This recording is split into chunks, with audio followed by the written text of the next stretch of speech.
What's going on in America today? Why are we over our heads in debt? Why can't the politicians bring debt under control? Why are so many people, often both parents now, working at low-paying, dead-end jobs and still making do with less? What's the future of the American economy and way of life? Why does the government tell us inflation is low when the buying power of our paychecks is declining at an alarming rate? Only a generation ago, bread was a quarter, and you could get a new car for $19.95. The problem is that since 1864, we've had a debt-based banking system. All our money is based on government debt. We cannot extinguish government debt without extinguishing our money supply. That's why talk of paying off the national debt without reforming our banking system is an impossibility. That's why the solution does not lie in discussing the size of the national debt, rather it lies in reforming our banking system. This is the Federal Reserve headquarters in Washington. It sits on this very impressive address, right on Constitution Avenue, right across from the Lincoln Memorial. But is it federal? Is it really part of the United States government? Well, what we're about to show you is that there's nothing federal about the Federal Reserve, and there are no reserves. The name is a deception created back before the Federal Reserve Act was passed in 1913 to make Americans think that America's central bank operates in the public interest. The truth is that the Federal Reserve is a private bank owned by private stockholders and run purely for their private profit. That's exactly correct. The Fed is a privately owned for-profit corporation which, again, has no reserves, at least no reserves available to back up the Federal Reserve notes, which is our common currency. Oh, absolutely. The Federal Reserve is neither federal and has doubtful reserves. It's a private bank that is owned by member banks. And it was chartered under the guise of deceit by an act of Congress in 1913. If there's still any doubt whether the Federal Reserve is a part of the U.S. government, check your local telephone book. In most cities, it is not listed in the blue government pages. It is listed in the business white pages right next to Federal Express, another private company. But more directly, U.S. courts have ruled time and time again that the Fed is a private corporation. Why can't Congress do something about the Fed? Most members of Congress just don't understand the system, and the few who do are afraid to speak up. For example, initially a veteran congressman from Chicago asked us if he could be interviewed for this video. However, both times our camera crew arrived at his office to do the interview, this was all we were able to film. The congressman never appeared and eventually decided he no longer wanted to participate. But a few others in Congress have been bolder over the years. Here are three quick examples. In 1923, Representative Charles A. Lindbergh, a Republican from Minnesota and father of the famed aviator Lucky Lindy, put it this way: the financial system has been turned over to the Federal Reserve Board. That board administers the finance system by authority of a purely profiteering group. The system is private, conducted for the sole purpose of obtaining the greatest possible profits from the use of other people's money. One of the most outspoken critics in Congress of the Fed was the former chairman of the House Banking and Currency Committee during the Great Depression years. Lewis T. McFadden, Republican of Pennsylvania, said in 1932, "We have in this country one of the most corrupt institutions the world has ever known. I refer to the Federal Reserve Board. This evil institution has impoverished the people of the United States and has practically bankrupted our government. It has done this through the corrupt practices of the moneyed vultures who control it." Senator Barry Goldwater was a frequent critic of the Fed. Most Americans have no real understanding of the operation of the international moneylenders.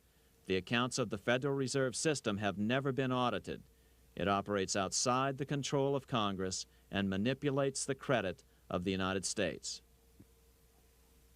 The Federal Reserve really even though it is not part of the federal government, it is more powerful than the federal government. It's more powerful than the president, the Congress, and the courts. Now, a lot of people challenge me on that, but let me prove my case. The Federal Reserve determines what the average person's car payment is going to be, what their house payment is going to be, and whether they have a job or not. And I submit to you that that's total control. And the Federal Reserve is the largest single creditor of the United States government. What does Proverbs tell us? The borrower is servant to the lender.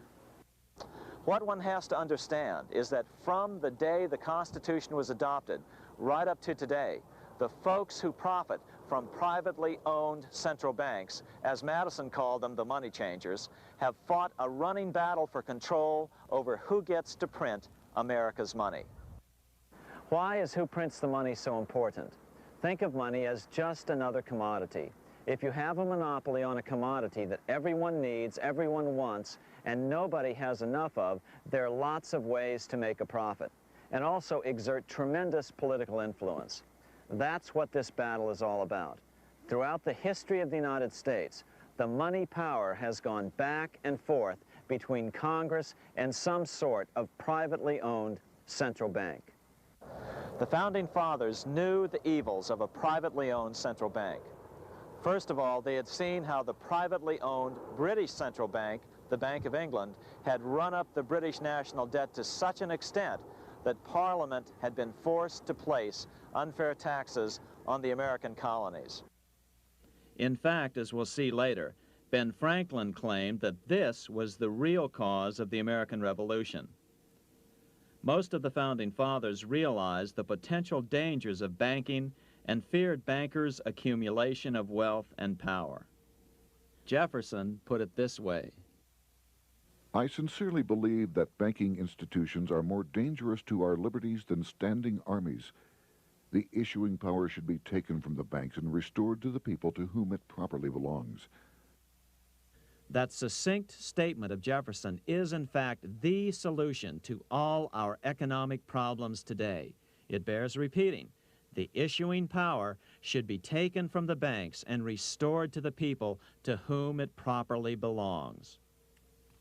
James Madison, the main author of the Constitution, agreed. Interestingly, he called those behind the central bank scheme money changers. Madison strongly criticized their actions. History records that the money changers have used every form of abuse, intrigue, deceit, and violent means possible to maintain their control over governments by controlling money and its issuance.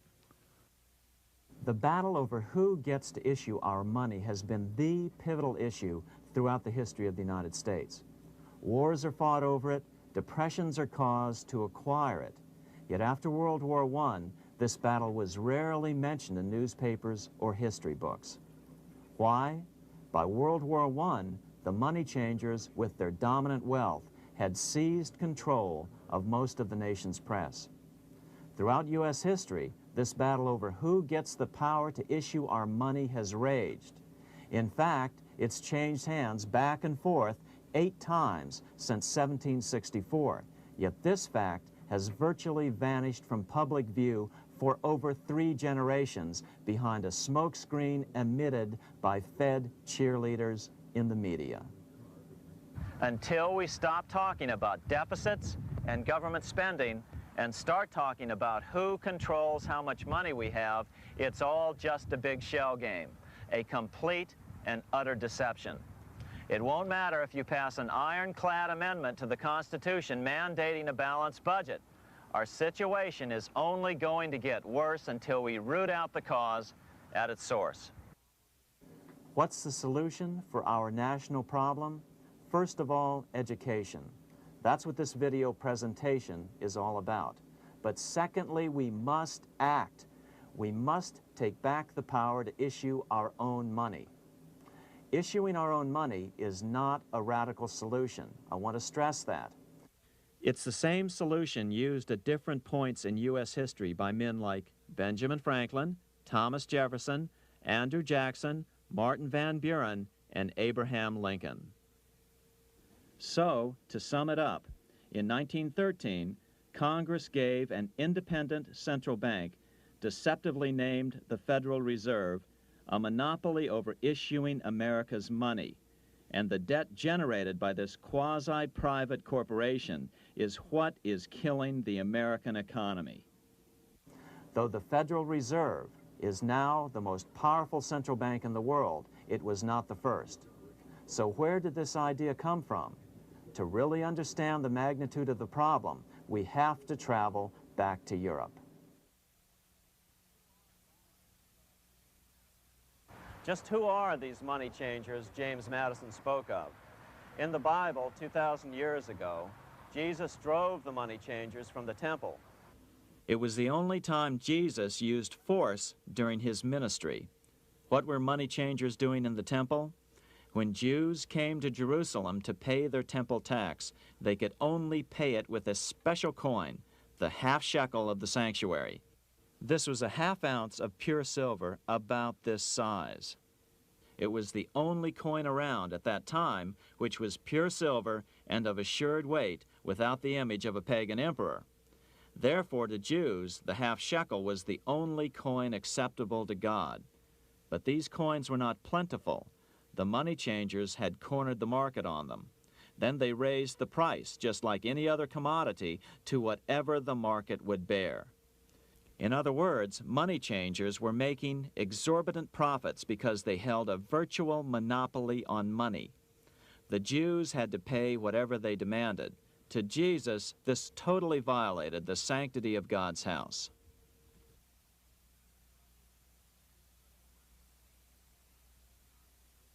But the money-changing scam did not originate in Jesus' day. 200 years before Christ, Rome was having trouble with money changers. 2 early Roman emperors had tried to diminish the power of the money changers by reforming usury laws and limiting land ownership to 500 acres. They were both assassinated. In 48 BC, Julius Caesar took back the power to coin money from the money changers and minted coins for the benefit of all. With this new, plentiful supply of money, he built great public works projects. By making money plentiful, Caesar won the love of the common man. But the money changers hated him. Some believe this was an important factor in Caesar's assassination. One thing is for sure, with the death of Caesar came the demise of plentiful money in Rome. Taxes increased, as did corruption. Just as in the case of America today, usury and debased coin became the rule. Eventually, the Roman money supply was reduced by 90%. As a result, the common people lost their lands and their homes, just as is about to happen soon in America. With the demise of plentiful money, the masses lost confidence in the Roman government and refused to support it. Rome plunged into the gloom of the Dark Ages.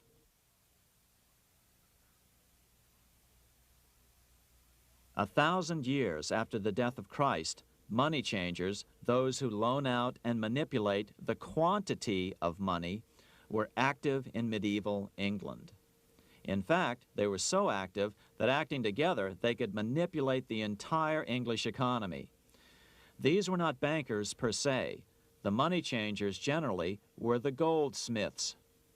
They were the first bankers because they started keeping other people's gold for safekeeping in their vaults. The first paper money was merely a receipt for gold left at the goldsmith. Paper money caught on because it was more convenient than carrying around a lot of heavy gold and silver coins. Eventually, goldsmiths noticed that only a small fraction of the depositors ever came in and demanded their gold at any one time. Goldsmiths started cheating on the system. They discovered that they could print more money than they had gold, and usually no one would be the wiser. Then they could loan out this extra money and collect interest on it. This was the birth of fractional reserve banking. That is, loaning out many times more money than you have assets on deposit. So, if $1,000 in gold were deposited with them, they could loan out about $10,000 in paper money and draw interest payments on it, and no one would ever discover the deception. By this means, goldsmiths gradually accumulated more and more wealth and used this wealth to accumulate more and more gold. Today, this practice of loaning out more money than there are reserves is known as fractional reserve banking. Every bank in the United States is allowed to loan out at least 10 times more money than they actually have.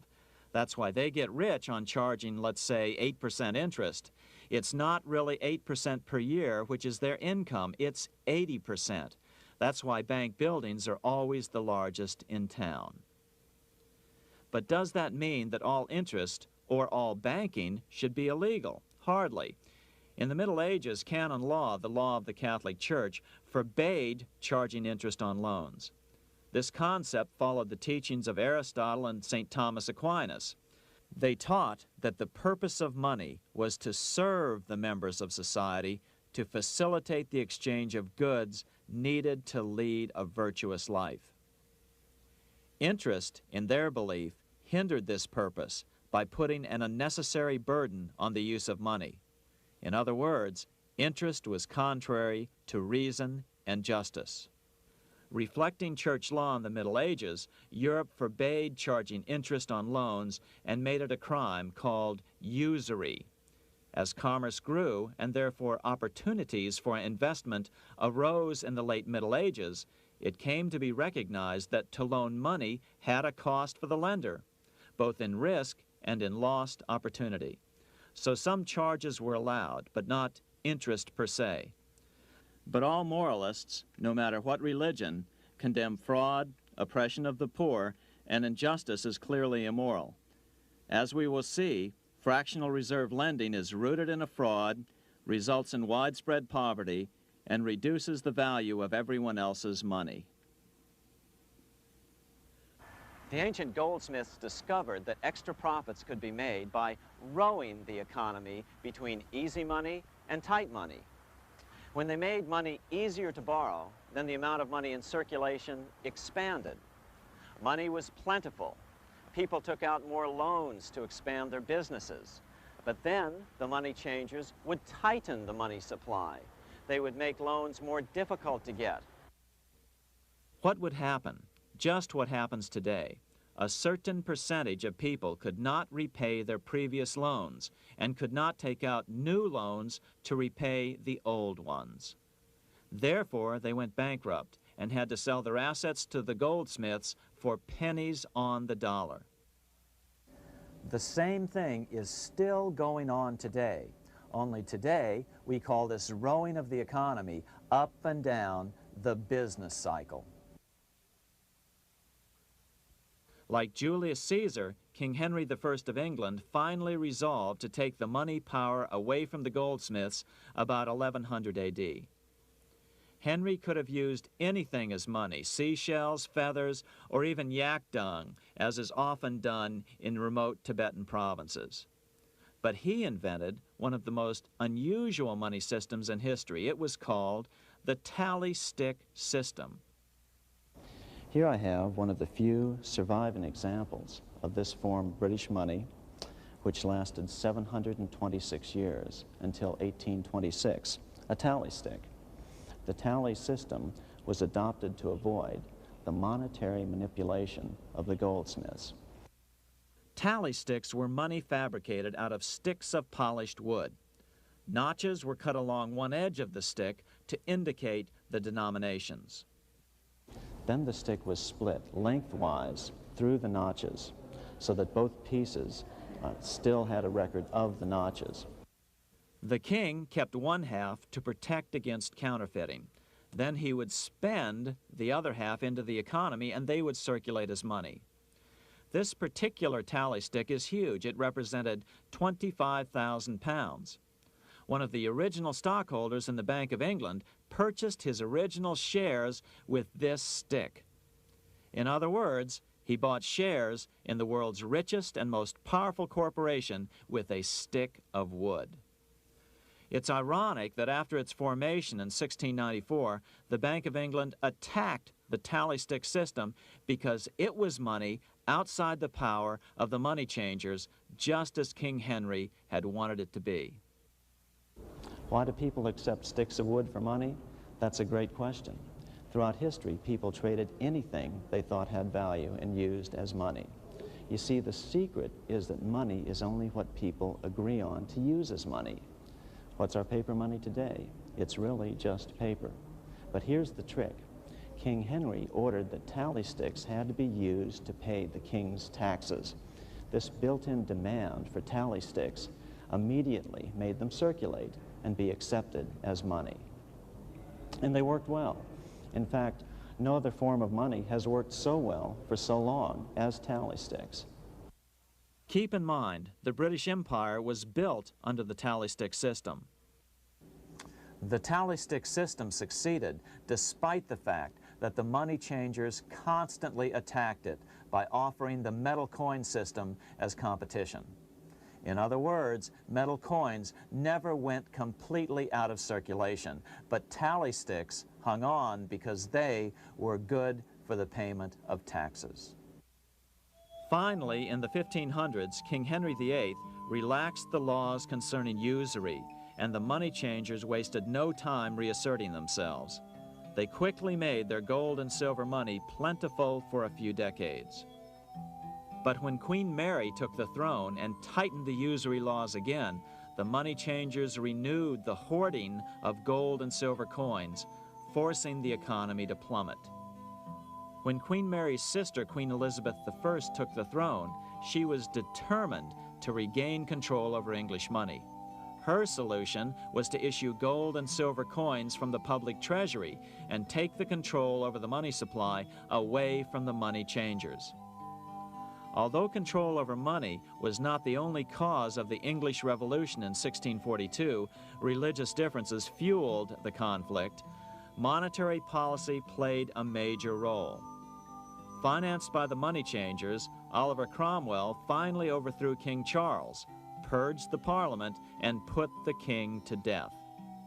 The money changers were immediately allowed to consolidate their financial power. The result was that for the next 50 years, the money changers plunged Great Britain into a series of costly wars. They took over a square mile of property in the center of London, known as the City of London. This area today is still known as one of the 3 predominant financial centers of the world. Conflicts with the Stuart kings led the money changers in England to combine with those in the Netherlands to finance the invasion of William of Orange, who overthrew the Stuarts in 1688 and took the English throne.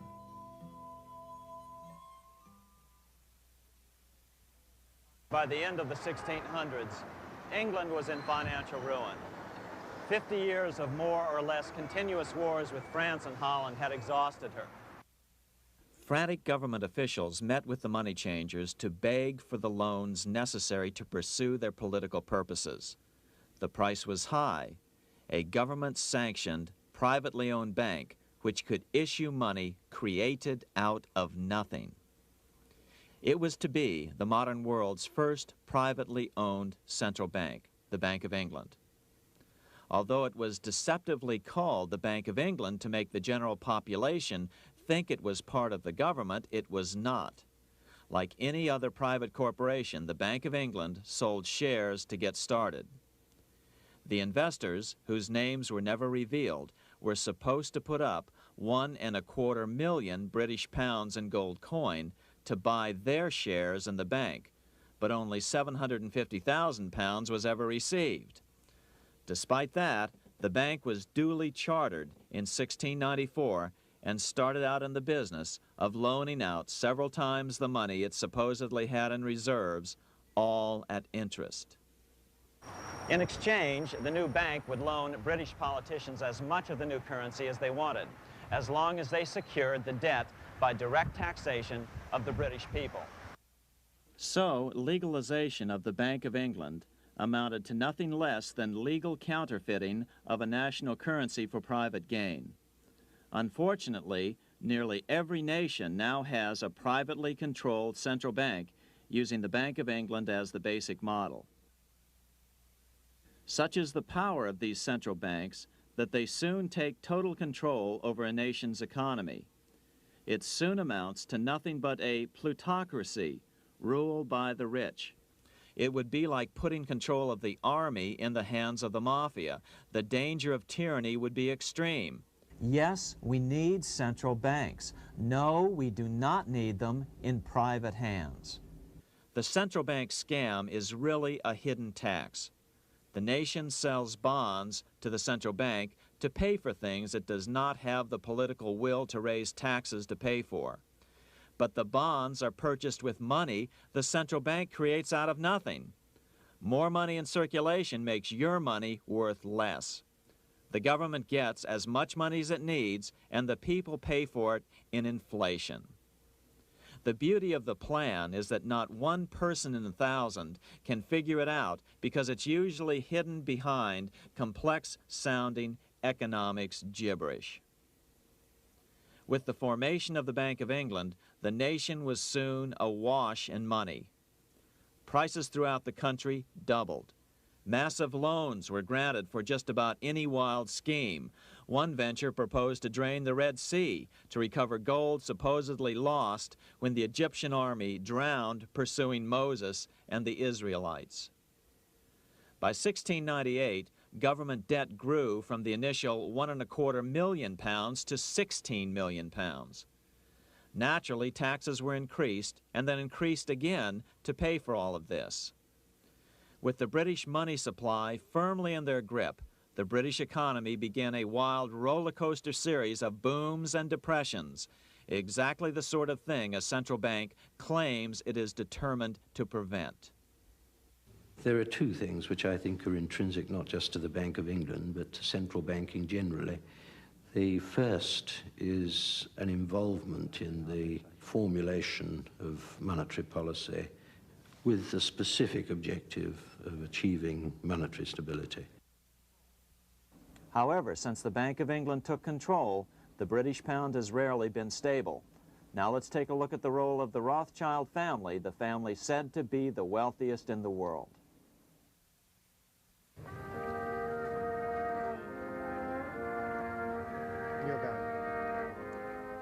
This is Frankfurt, Germany.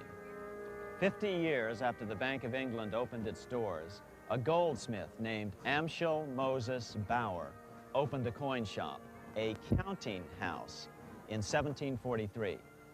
And over the door, he placed a sign depicting a Roman eagle on a red shield. The shop became known as the Red Shield Firm, or in German, Rothschild.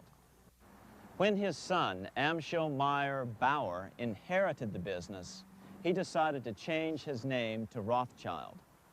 Amschel soon learned that loaning money to governments and kings was more profitable than loaning to private individuals. Not only were the loans bigger, but they were secured by the nation's taxes. Mayer Rothschild had 5 sons. He trained them all in the skills of money creation, then sent them out to the major capitals of Europe to open branch offices of the family banking business. His first son, Amschel Meyer, stayed in Frankfurt to mind the hometown bank. His second son, Solomon, was sent to Vienna. His third son, Nathan, was clearly the most clever. He was sent to London at age 21 in 1798, 100 years after the founding of the Bank of England. His fourth son, Karl, went to Naples, and his fifth son, Jacob, went to Paris.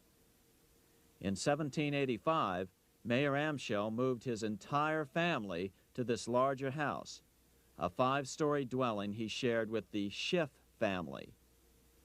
This house was known as the Green Shield.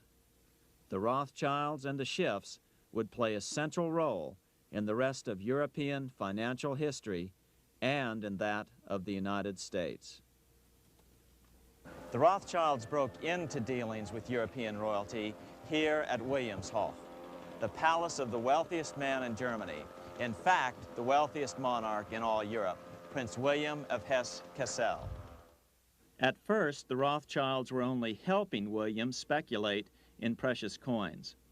But when Napoleon chased Prince William into exile, he sent £550,000, a gigantic sum at that time, to Nathan Rothschild in London with instructions for him to buy consols, British government bonds, also called government stock. But Rothschild used the money for his own purposes. With Napoleon on the loose, the opportunities of wartime investments were nearly limitless. William returned here sometime prior to the Battle of Waterloo in 1815.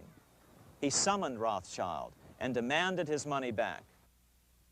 The Rothschilds returned William's money with the interest the British consuls would have paid him had the investment actually been made.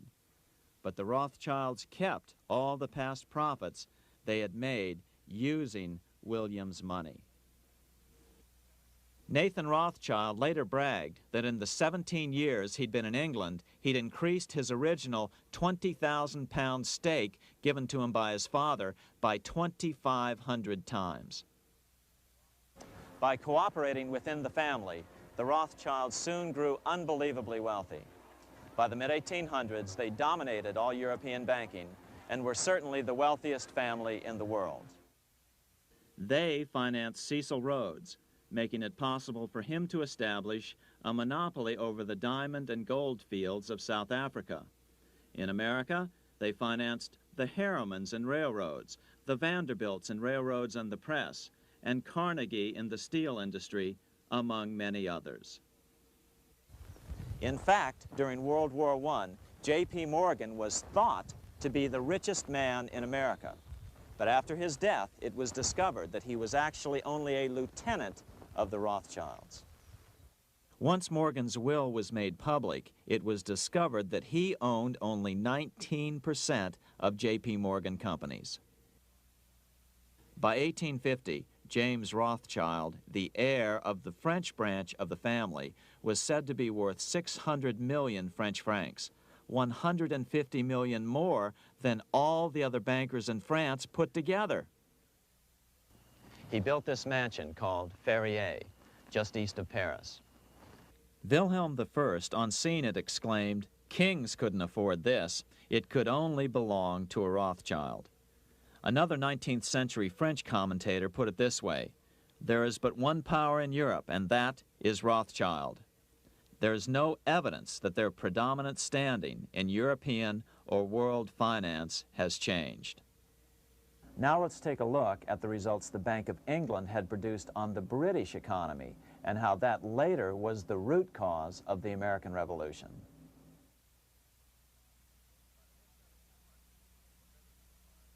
By the mid-1700s, the British Empire was nearing its height of power around the world.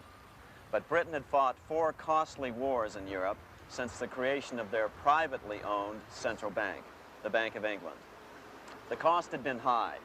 To finance these wars, the British Parliament here had borrowed heavily from the bank. By the mid-1700s, the government's debt here in Britain was £140 million, a staggering sum for those days.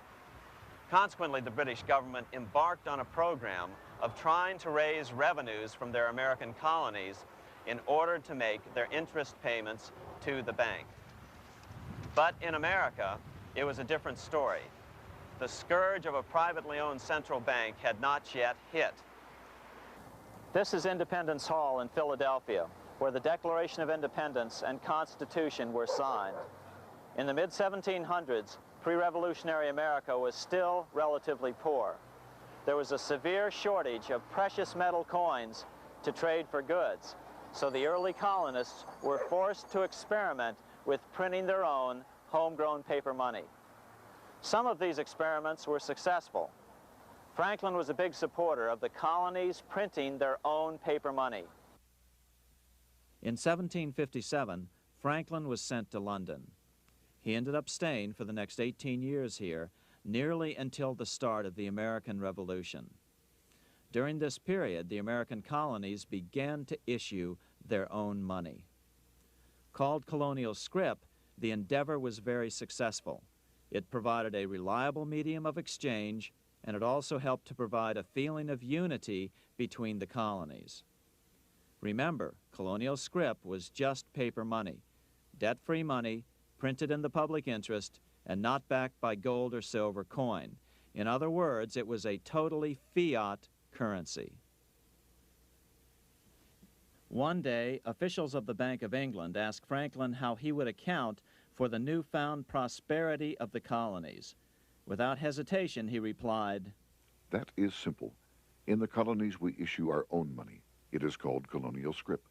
We issue it in proper proportion to the demands of trade and industry to make the products pass easily from the producers to the consumers. In this manner, creating for ourselves our own paper money, we control its purchasing power, and we have no interest to pay to no one." This was just common sense to Franklin, but you can imagine the impact it had on the Bank of England. America had learned the secret of money, and that genie had to be returned to its bottle as soon as possible.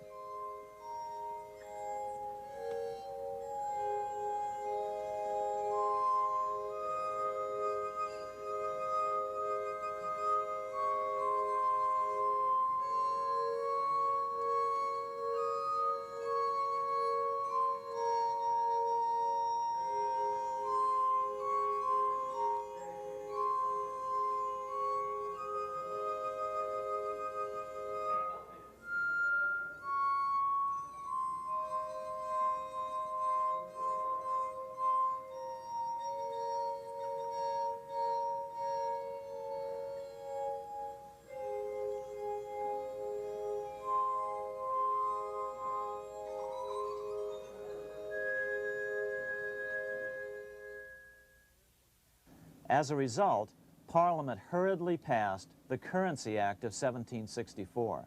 This prohibited colonial officials from issuing their own money and ordered them to pay all future taxes in gold or silver coins. In other words, it forced the colonies on a gold or silver standard. For those who still believe that a gold standard is the answer for America's current monetary problems, look what happened to America after that. Writing in his autobiography, Franklin said, "In 1 year, the conditions were so reversed that the era of prosperity ended and a depression set in to such an extent that the streets of the colonies were filled with unemployed." Franklin claims that this was even the basic cause for the American Revolution. As Franklin put it in his autobiography, The colonies would gladly have borne a little tax on tea and other matters had it not been that England took away from the colonies their money, which created unemployment and dissatisfaction. The inability of the colonists to get the power to issue their own money permanently out of the hands of George III and the international bankers was the prime reason for the Revolutionary War. by the time the first shots were fired in Lexington, Massachusetts, on April 19, 1775, the colonies had been drained of gold and silver coin by British taxation. As a result, the Continental government had no choice but to print money to finance the war. At the start of the Revolution, the U.S. money supply stood at $12 million. By the end of the war, it was nearly $500 million. As a result, the currency was virtually worthless. Shoes sold for $5,000 a pair. Colonial scrip had worked because just enough was issued to facilitate trade. As George Washington lamented, a wagon load of money will scarcely purchase a wagon load of provisions. Today, those who support a gold-backed currency point to this period during the Revolution to demonstrate the evils of a fiat currency. But remember, the same currency had worked so well 20 years earlier during times of peace that the Bank of England had Parliament outlaw it.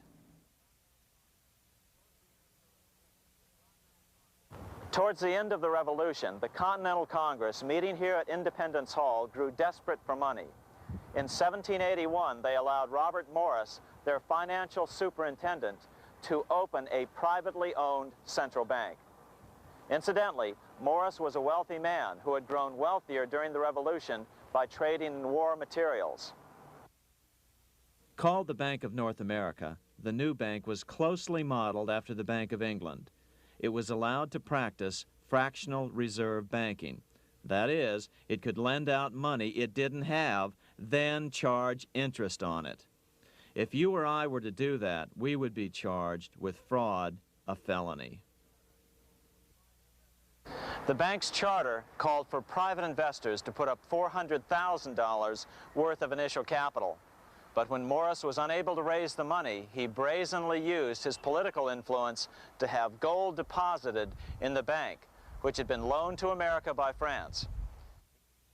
He then loaned this money to himself and his friends to reinvest in shares of the bank. And, like the Bank of England, the bank was given a monopoly over the national currency. Soon the dangers became clear. The value of American currency continued to plummet. So, 4 years later, in 1785, the bank's charter was not renewed. The leader of the effort to kill the bank, William Findley of Pennsylvania, explained the problem this way, quote, "This institution, having no principle but that of avarice, will never be varied in its object, to engross all the wealth, power, and influence of the state." The men behind the Bank of North America, Alexander Hamilton, Robert Morris, and the bank's president, Thomas Whiling, did not give up. Only 6 years later, Hamilton, then Secretary of the Treasury, and his mentor, Morris, rammed a new privately owned central bank through the new Congress. Called the first bank of the United States, Thomas Whiling again served as the bank's president. The players were the same, only the name of the bank was changed.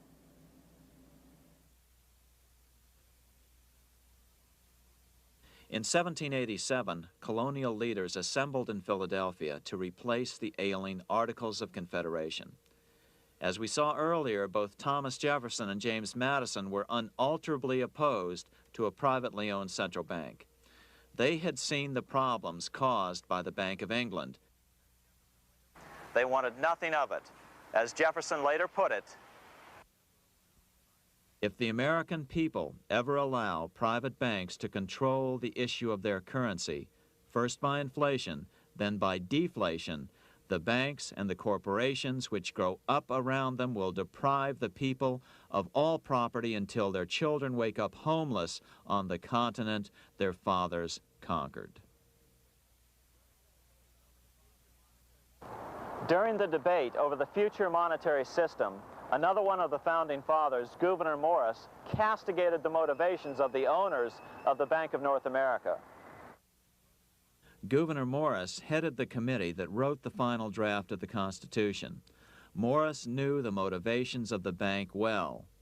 Along with his old boss, Robert Morris, Gouverneur Morris and Alexander Hamilton were the ones who had presented the original plan for the Bank of North America to the Continental Congress in the last year of the Revolution.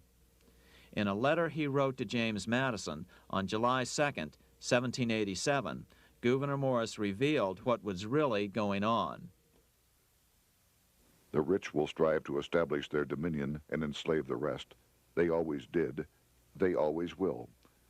They will have the same effect here as elsewhere if we do not, by the power of government, keep them in their proper spheres." Despite the defection of Gouverneur Morris from the ranks of the bank, Hamilton, Robert Morris, Thomas Whiling, and their European backers were not about to give up.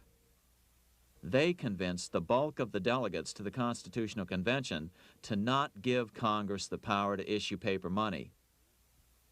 Most of the delegates were still reeling from the wild inflation of the paper currency during the Revolution. They had forgotten how well colonial scrip had worked before the war. But the Bank of England had not. The money changers could not stand to have America printing her own money again.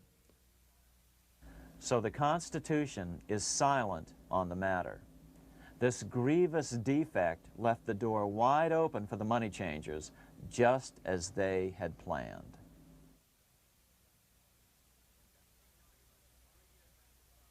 In 1790, less than 3 years after the Constitution had been signed, the money changers struck again. The newly appointed first Secretary of the Treasury, Alexander Hamilton, proposed a bill to the Congress calling for a new, privately owned central bank. Coincidentally, that was the very year that Amschel Rothschild made his pronouncement from his flagship bank in Frankfurt. Let me issue and control a nation's money, and I care not who writes the laws. Alexander Hamilton was a tool of the international bankers, and he wanted to create the U.S. Bank, the BUS, or the Bank of the United States, and did so. Interestingly, one of Hamilton's first jobs after graduating from law school in 1782 was as an aide to Robert Morris, the head of the Bank of North America. In fact, the year before, Hamilton had written Morris a letter saying, "A national debt, if it is not excessive, will be to us a national blessing." A blessing to whom? After a year of intense debate, in 1791, Congress passed the bill and gave it a 20-year charter. The new bank was to be called the First Bank of the United States, or BUS. Here we are in front of the First Bank of the United States in Philadelphia. The bank was given a monopoly on printing U.S. currency, even though 80% of its stock would be held by private investors. The other 20% would be purchased by the U.S. government. But the reason was not to give the government a piece of the action, it was to provide the capital for the other 80% owners. As with the old Bank of North America and the Bank of England before that, the stockholders never paid the full amount for their shares. The U.S. government put up their initial $2 million in cash. Then the bank, through the old magic of fractional reserve lending, made loans to its charter investors so they could come up with the remaining $8 million of capital needed for this risk-free investment. Like the Bank of England, the name of the Bank of the United States was deliberately chosen to hide the fact that it was privately controlled. And like the Bank of England, the names of the investors in the bank were never revealed. Many years later, it was a common saying that the Rothschilds were the power behind the old Bank of the United States. The bank was sold to Congress as a way to bring stability to the banking system and eliminate inflation. So what happened? Over the first 5 years, the U.S. government borrowed $8.2 million from the Bank of the United States. In the same 5-year period, prices rose by 72%.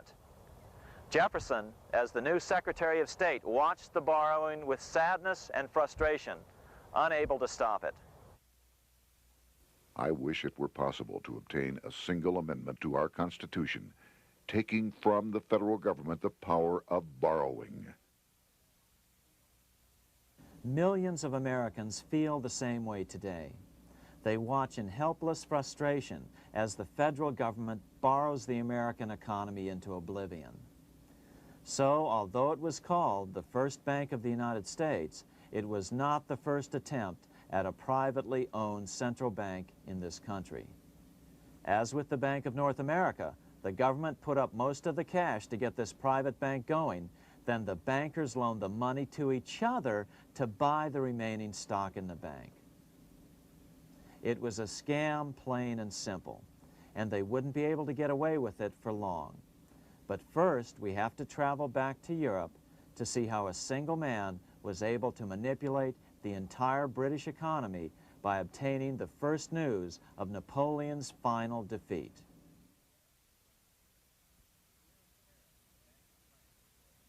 Here in Paris, the Bank of France was organized in 1800, just like the Bank of England. But Napoleon decided France had to break free of debt, and he never trusted the Bank of France. He declared that when a government is dependent upon bankers for money, the bankers, not the leaders of the government, are in control. The hand that gives is above the hand that takes. Money has no motherland. Financiers are without patriotism and without decency. Their sole object is gain. Back in America, unexpected help was about to arrive. In 1800, Thomas Jefferson narrowly defeated John Adams to become the third president of the United States. By 1803, Jefferson and Napoleon had struck a deal. The U.S. would give Napoleon $3 million in gold in exchange for a huge chunk of territory west of the Mississippi River, the Louisiana Purchase. With that $3 million, Napoleon quickly forged an army and set off across Europe, conquering everything in his path. But the Bank of England quickly rose to oppose him. They financed every nation in his path, reaping the enormous profits of war. Prussia, Austria, and finally Russia all went heavily into debt in a futile attempt to stop Napoleon. 4 years later, with the main French army in Russia, 30-year-old Nathan Rothschild, the head of the London office of the Rothschild family, personally took charge of a bold plan to smuggle a much-needed shipment of gold right through France to finance an attack by the Duke of Wellington from Spain. Nathan later bragged at a dinner party in London that it was the best business he'd ever done. Little did he know that he would do much better business in the near future. Wellington's attacks from the south and other defeats eventually forced Napoleon to abdicate, and Louis XVIII was crowned king. Napoleon was exiled to Elba, a tiny island off the coast of Italy, supposedly exiled from France forever. While Napoleon was in exile on Elba, temporarily defeated by England with the financial help of the Rothschilds, America was trying to break free of its central bank as well.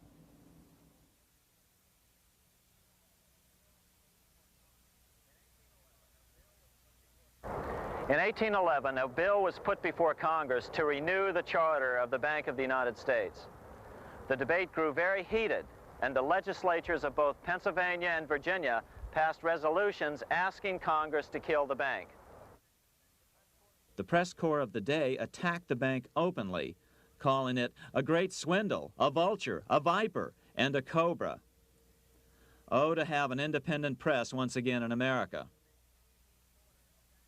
A congressman named P.B. Porter attacked the bank from the floor of Congress, saying if the bank's charter was renewed, Congress, quote, will have planted in the bosom of this Constitution a viper, which one day or another will sting the liberties of this country to the heart, close quote. Prospects didn't look that good for the bank. Some writers have even claimed that Nathan Rothschild warned that the United States would find itself involved in a most disastrous war if the bank's charter were not renewed. But it wasn't enough. When the smoke had cleared, the renewal bill was defeated by a single vote in the House and was deadlocked in the Senate. By now, America's fourth president, James Madison, was in the White House. Remember, Madison was a staunch opponent of the bank. His vice president, George Clinton, broke a tie in the Senate and sent the bank into oblivion. Within 5 months, England attacked the U.S., and the War of 1812 was on. But the British were still busy fighting Napoleon, and so the War of 1812 ended in a draw in 1814. Though the money changers were temporarily down, they were far from out. It would take them only another 2 years to bring back their bank bigger and stronger than ever.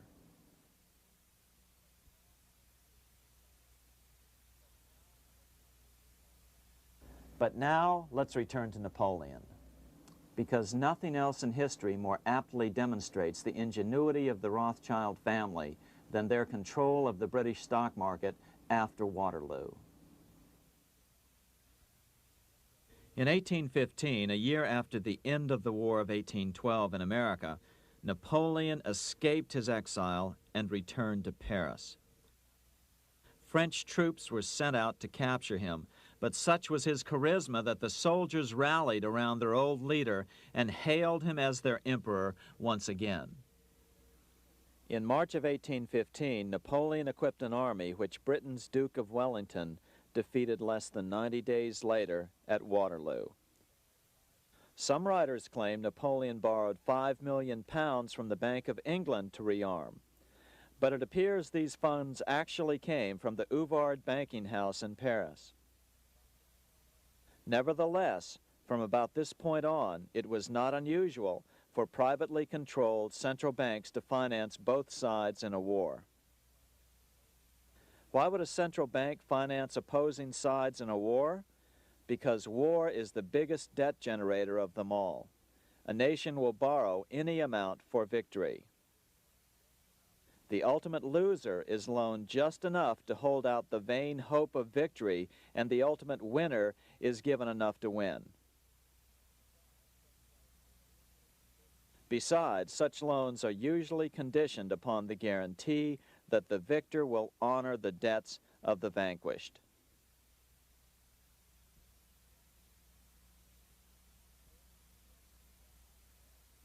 This is the Waterloo battlefield about 200 miles northeast of Paris in what today is Belgium. Here Napoleon suffered his final defeat, but not before thousands of French and Englishmen gave their lives on a steamy summer day in July of 1815. Right over there, on June 18, 1815, 74,000 French troops met 67,000 troops from Britain and other European nations. The outcome was certainly in doubt. In fact, had Napoleon attacked a few hours earlier, he would probably have won the battle. But no matter who won or lost, back in London, Nathan Rothschild planned to use the opportunity to try to seize control over the British stock and bond market and possibly even the Bank of England. Rothschild stationed a trusted agent, a man named Rothworth, on the north side of the battlefield, closer to the English Channel. Once the battle had been decided, Rothworth took off for the Channel. He delivered the news to Nathan Rothschild a full 24 hours before Wellington's own courier. Rothschild hurried to the stock market and took up his usual position in front of an ancient pillar. All eyes were on him. The Rothschilds had a legendary communications network. If Wellington had been defeated and Napoleon was loose on the continent again, Britain's financial situation would become grave indeed. Rothschild looked saddened. He stood there motionless, eyes downcast. Then suddenly he began selling. Other nervous investors saw that Rothschild was selling. It could only mean one thing. Napoleon must have won, Wellington must have lost. The market plummeted. Soon everyone was selling their consols, their British government bonds, and prices dropped sharply. But then Rothschild started secretly buying up the consols through his agents for only a fraction of their worth hours before. Myths, legends, you say? 100 years later, the New York Times ran a story which said that Nathan's grandson had attempted to secure a court order to suppress a book with this stock market story in it. The Rothschild family claimed the story was untrue and libelous, but the court denied the Rothschilds' request and ordered the family to pay all court costs.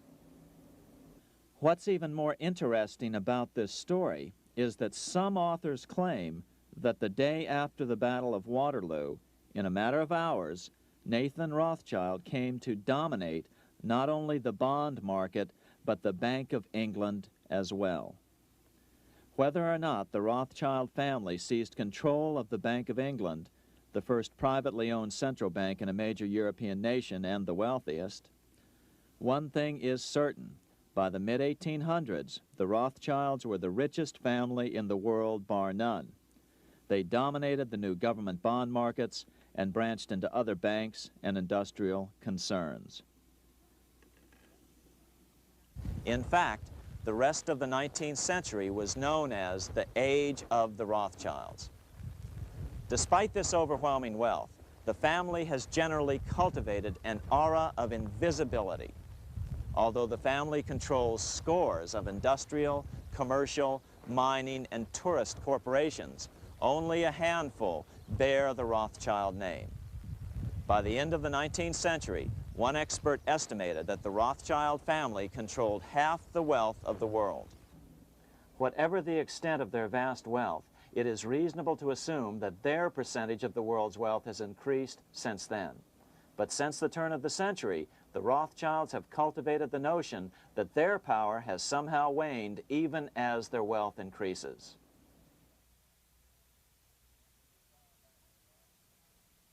Meanwhile, back in Washington in 1816, just 1 year after Waterloo and Rothschild's alleged takeover of the Bank of England, the American Congress passed a bill permitting yet another privately owned central bank. This bank was called the Second Bank of the United States. The new bank's charter was a copy of the previous bank's. The U.S. government would own 20% of the shares of the bank. Of course, the federal share was paid by the Treasury up front into the bank's coffers. Then, through the magic of fractional reserve lending, it was transformed into loans to private investors who then bought the remaining 80% of the shares. Just as before, the primary stockholders remained a secret. But it is known that the largest block of shares, about 1/3 of the total, were sold to foreigners. As one observer put it, it is certainly no exaggeration to say that the Second Bank of the United States was rooted as deeply in Britain as it was in America. So, by 1816, some authors claim the Rothschilds had taken control over the Bank of England and backed a new, privately owned central bank in America as well.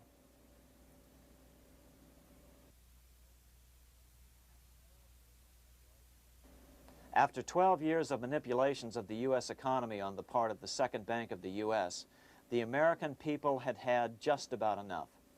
Opponents of the bank nominated a dignified senator from Tennessee, Andrew Jackson, the hero of the Battle of New Orleans, to run for president. This is his home, the Hermitage. No one gave Jackson a chance initially. The bank had long ago learned how the political process could be controlled with money. To the surprise and dismay of the money changers, Jackson was swept into office in 1828. Jackson was determined to kill the bank at the first opportunity and wasted no time in trying to do so. But the bank's 20-year charter didn't come up for renewal until 1836, the last year of his second term, if he could survive that long.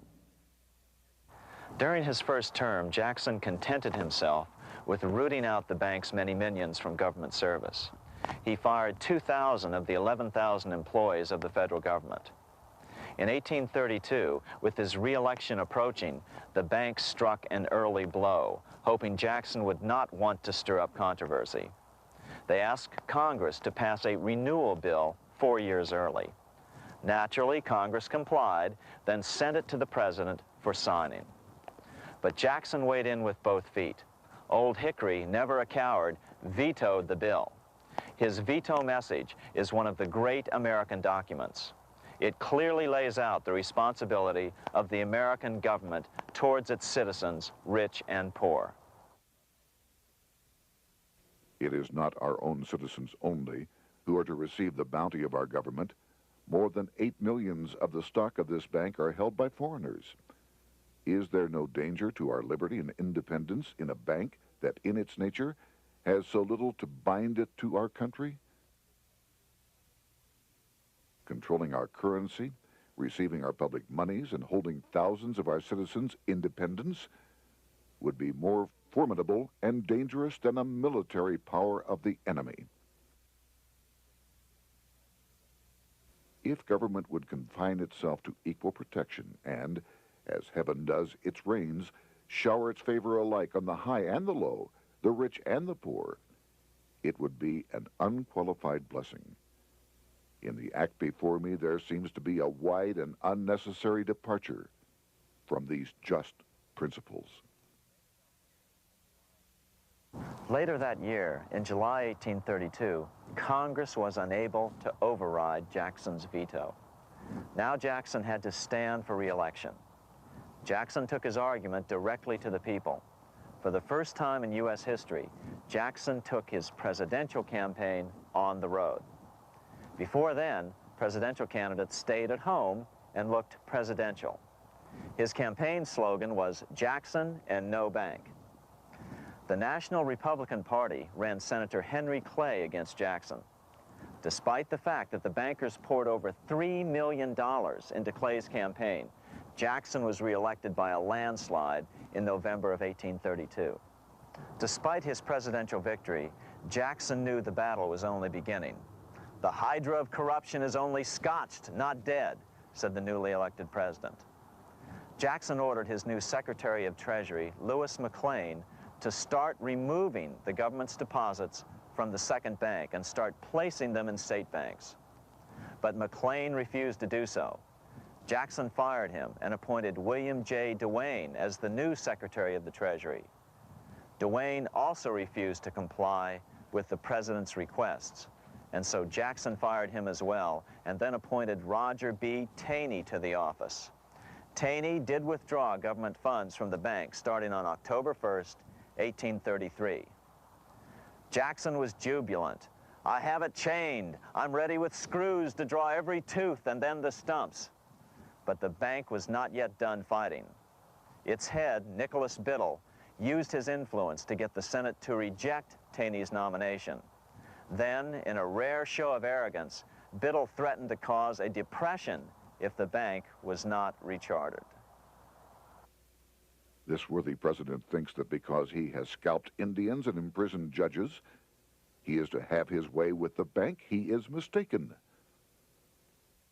Next, in an unbelievable fit of honesty for a central banker, Biddle admitted that the bank was going to make money scarce to force Congress to restore the bank.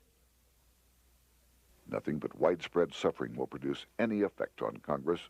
Our only safety is in pursuing a steady course of firm restriction, and I have no doubt that such a course will ultimately lead to restoration of the currency and the recharter of the bank. What a stunning revelation. Here was the pure truth, revealed with shocking clarity. Biddle intended to use the money contraction power of the bank to cause a massive depression until America gave in. Unfortunately, this has happened time and time again throughout U.S. history and is about to happen again in today's world. Nicholas Biddle made good on his threat. The bank sharply contracted the money supply by calling in old loans and refusing to extend new ones. A financial panic ensued, followed by a deep depression. Naturally, Biddle blamed Jackson for the crash, saying that it was caused by the withdrawal of federal funds from the bank. Unfortunately, his plan worked well. Wages and prices sagged. Unemployment soared along with business bankruptcies. The nation quickly went into an uproar. Newspaper editors blasted Jackson in editorials. The bank threatened to withhold payments, which then could be made directly to key politicians for their support. Within only months, Congress assembled in what was called the panic session. 6 months after he had withdrawn funds from the bank, Jackson was officially censured by a resolution which passed the Senate by a vote of 26 to 20. It was the first time a president had ever been censured by Congress. Jackson lashed out at the bank. "You are a den of vipers. I intend to rout you out, and by eternal God, I will rout you out." America's fate teetered on a knife edge. If Congress could muster enough votes to override Jackson's veto, the bank would be granted another 20-year monopoly or more over America's money, time enough to consolidate its already great power. Then a miracle occurred. The governor of Pennsylvania came out supporting President Jackson and strongly criticized the bank. On top of that, Biddle had been caught boasting in public about the bank's plan to crash the economy. Suddenly, the tide shifted. In April of 1834, the House of Representatives voted 134 to 82 against rechartering the bank. This was followed up by an even more lopsided vote to establish a special committee to investigate whether the bank had caused the crash. When the investigating committee arrived at the bank's door in Philadelphia, armed with a subpoena to examine the books, Biddle refused to give them up. Nor would he allow inspection of correspondence with congressmen relating to their personal loans and advances he'd made to them. He also refused to testify before the committee back in Washington. On January 8th, 1835, Jackson paid off the final installment on the national debt, which had been necessitated by allowing the banks to issue currency for government bonds rather than simply issuing treasury notes without such debt. He was the only president to ever pay off the debt. A few weeks later, on January 30th, 1835, an assassin by the name of Richard Lawrence tried to shoot President Jackson, but by the grace of God, both pistols misfired. Lawrence was later found not guilty by reason of insanity. After his release, he bragged to friends that powerful people in Europe had put him up to the task and promised to protect him if he were caught. The following year, when its charter ran out, the Second Bank of the United States ceased functioning as the nation's central bank. Biddle was later arrested and charged with fraud. He was tried and acquitted, but died shortly thereafter while still tied up in civil suits. After his second term as president, Jackson retired here to the Hermitage outside of Nashville to live out his life. He is still remembered here for his determination to kill the bank. In fact, he killed it so well that it took the money changers 77 years to undo the damage. When asked what his most important accomplishment had been, Jackson replied, "I killed the bank." Unfortunately, even Jackson failed to grasp the entire picture and its root cause. Although Jackson had killed the central bank, the most insidious weapon of the money changers, fractional reserve banking, remained in use by the numerous state-chartered banks. This fueled economic instability in the years before the Civil War. Still, the central bankers were out, and as a result, America thrived as it expanded westward. During this time, the principal money changers struggled to regain their lost centralized power, but to no avail. Then, finally, they reverted to the old central bankers' formula: war to create debt and dependency. If they couldn't get their central bank any other way, America could be brought to its knees by plunging it into a civil war, just as they had done in 1812 after the first Bank of the United States was not rechartered. 1 month after the inauguration of Abraham Lincoln, the first shots of the American Civil War were fired here at Fort Sumter, South Carolina, on April 12, 1861. Certainly slavery was a cause for the Civil War, but not the primary cause. Lincoln knew that the economy of the South depended upon slavery, and so before the Civil War, he had no intention of eliminating it. Lincoln had put it this way in his inaugural address only 1 month earlier. I have no purpose, directly or indirectly, to interfere with the institution of slavery in the states where it now exists. I believe I have no lawful right to do so, and I have no inclination to do so. Even after the first shots were fired here at Fort Sumter, Lincoln continued to insist that the Civil War was not about the issue of slavery. My paramount objective is to save the Union, and it is not either to save or destroy slavery. If I could save the Union without freeing any slave, I would do it. So what was the Civil War all about? There were many factors at play. Northern industrialists had used protective tariffs to prevent the southern states from buying cheaper European goods. Europe retaliated by stopping cotton imports from the South. The southern states were in a double financial bind. They were forced to pay more for most of the necessities of life, while their income from cotton exports plummeted. The South was angry. But there were other factors at work. The money changers were still stung by America's withdrawal from their control 25 years earlier. Since then, America's wildcat economy had made the nation rich, a bad example for the rest of the world. The central bankers now saw an opportunity to split the rich new nation, to divide and conquer by war. Was this just some sort of wild conspiracy theory at the time?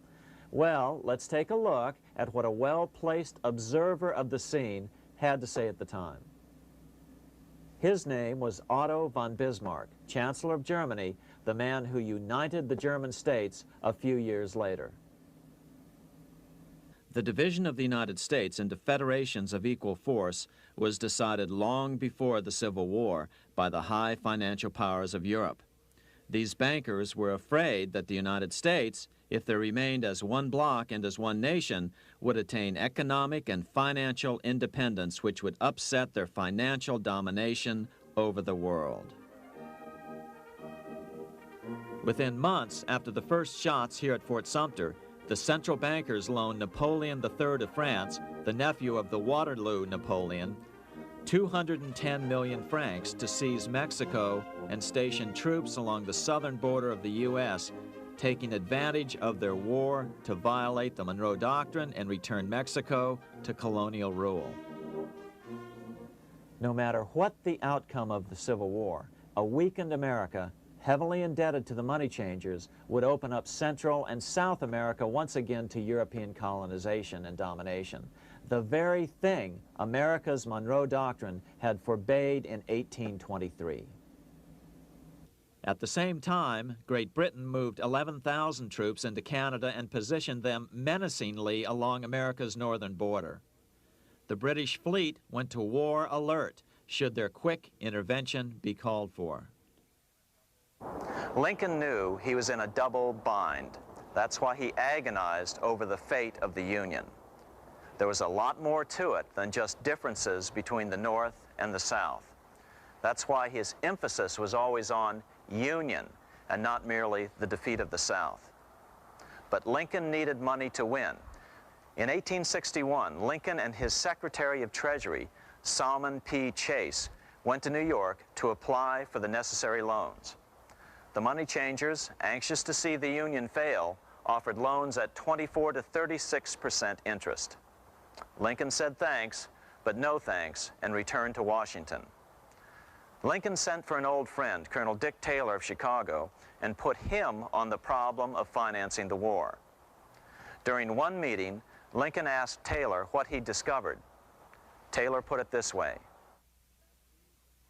Why, Lincoln, that is easy. Just get Congress to pass a bill authorizing the printing of full legal tender treasury notes, and pay your soldiers with them, and go ahead and win your war with them also. When Lincoln asked if the people of the United States would accept the notes, Taylor said, "The people, or anyone else, will not have any choice in the matter if you make them full legal tender. They will have the full sanction of the government and be just as good as any money, as Congress is given that express right by the Constitution." So that's exactly what Lincoln did. In 1862-63, he printed up $450 million worth of the new bills. In order to distinguish them from other banknotes in circulation, he printed them in green ink on the back side. That's why the notes were called greenbacks. With this new money, Lincoln paid the troops and bought their supplies. During the course of the war, nearly $450 million worth of greenbacks were printed at no interest to the federal government. Lincoln understood who was really pulling the strings and what was at stake for the American people. This is how he explained his rationale. The government should create, issue, and circulate all the currency and credit needed to satisfy the spending power of the government and the buying power of consumers. The privilege of creating and issuing money is not only the supreme prerogative of government, but it is the government's greatest creative opportunity. By the adoption of these principles, the taxpayers will be saved immense sums of interest. Money will cease to be master and become the servant of humanity. A truly incredible editorial in the London Times explained the central bankers' attitude towards Lincoln's greenbacks. If this mischievous financial policy, which has its origins in North America, shall become indurated down to a fixture, then That government will furnish its own money without cost. It will pay off debts and be without debt. It will have all the money necessary to carry on its commerce. It will become prosperous without precedent in the history of the world. The brains and wealth of all countries will go to North America. That country must be destroyed, or it will destroy every monarchy on the globe. The scheme was effective, so effective that the next year, 1863, with Federal and Confederate troops beginning to mass for the decisive battle of the Civil War, and the Treasury in need of further congressional authority to issue more greenbacks, Lincoln allowed the bankers to push through the National Bank Act. These new national banks would operate under a virtual tax-free status and collectively had the exclusive monopoly power to create the new form of money, banknotes. Though greenbacks continued to circulate, their numbers were not increased. But most importantly, from this point on, the entire U.S. money supply would be created out of debt by bankers buying U.S. government bonds and issuing them for reserves for banknotes. As historian John Kenneth Galbraith explained it, in numerous years following the war, the federal government ran a heavy surplus. It could not, however, pay off its debt, retire its securities, because to do so meant there would be no bonds to back the national banknotes. To pay off the debt was to destroy the money supply. Later in 1863, Lincoln got some unexpected help from Tsar Alexander II of Russia. The Tsar, like Bismarck in Germany, knew what the international money changers were up to and had steadfastly refused to let them set up a central bank in Russia. If America survived and was able to remain out of their clutches, the Tsar's position would remain secure. If the bankers were successful at dividing America and giving the pieces back to Great Britain and France, both nations under control of their central banks, eventually they would threaten Russia again.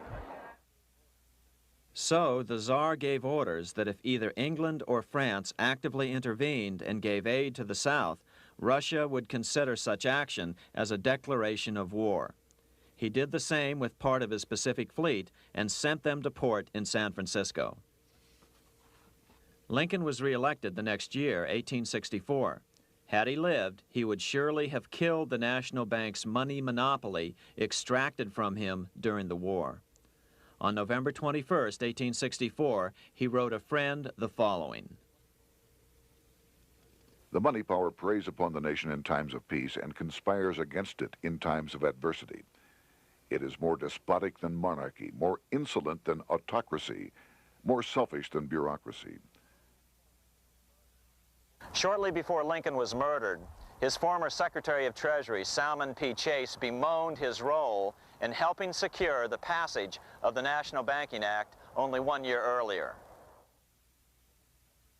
My agency in promoting the passage of the National Banking Act was the greatest financial mistake in my life. It has built up a monopoly which affects every interest in the country. On April 14, 1865, 41 days after his second inauguration and just 5 days after Lee surrendered to Grant at Appomattox, Lincoln was shot by John Wilkes Booth at Ford's Theater. Bismarck, Chancellor of Germany, lamented the death of Abraham Lincoln. The death of Lincoln was a disaster for Christendom. There was no man in the United States great enough to wear his boots. I fear that foreign bankers, with their craftiness and torturous tricks, will entirely corrupt the exuberant riches of America and use it systematically to corrupt modern civilization. They will not hesitate to plunge the whole of Christendom into wars and chaos in order that the earth should become their inheritance.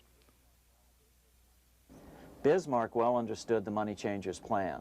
Allegations that international bankers were responsible for Lincoln's assassination surfaced in Canada 70 years later in 1934. Gerald G. McGeer, a popular and well-respected Canadian attorney, revealed this stunning charge in a 5-hour speech before the Canadian House of Commons, blasting Canada's debt-based money system. Remember, it was 1934, the height of the Great Depression, which was ravaging Canada as well. McGeer had obtained evidence deleted from the public record, provided to him by Secret Service agents at the trial of John Wilkes Booth after Booth's death. McGeer said it showed that Booth was a mercenary working for the international bankers. According to an article in the Vancouver Sun of May 2nd, 1934, Abraham Lincoln, the martyred emancipator of the slaves, was assassinated through the machinations of a group representative of the international bankers who feared the United States president's national credit ambitions. There was only one group in the world at that time who had any reason to desire the death of Lincoln. They were the men opposed to his national currency program and who had fought him throughout the whole Civil War on his policy of greenback currency. Interestingly, McGeer claimed that Lincoln was assassinated not only because international bankers wanted to reestablish a central bank in America, but because they also wanted to base America's currency on gold. Gold they controlled. In other words, put America on a gold standard. Lincoln had done just the opposite by issuing U.S. notes, greenbacks, which were based purely on the good faith and credit of the United States. The article quoted McGeer as saying, "They were the men interested in the establishment of the gold standard and the right of the bankers to manage the currency and credit of every nation in the world. With Lincoln out of the way, they were able to proceed with that plan and did proceed with it in the United States. Within 8 years after Lincoln's assassination, silver was demonetized and the gold standard money system set up in the United States." Not since Lincoln has the U.S. issued debt-free United States notes. These red-sealed bills, which were issued in 1963, were not a new issue from President Kennedy, but merely the old greenbacks reissued year after year. In another act of folly and ignorance, the 1994 Regal Act actually authorized the replacement of Lincoln's greenbacks with debt-based notes. In other words, greenbacks were in circulation in the United States until 1994.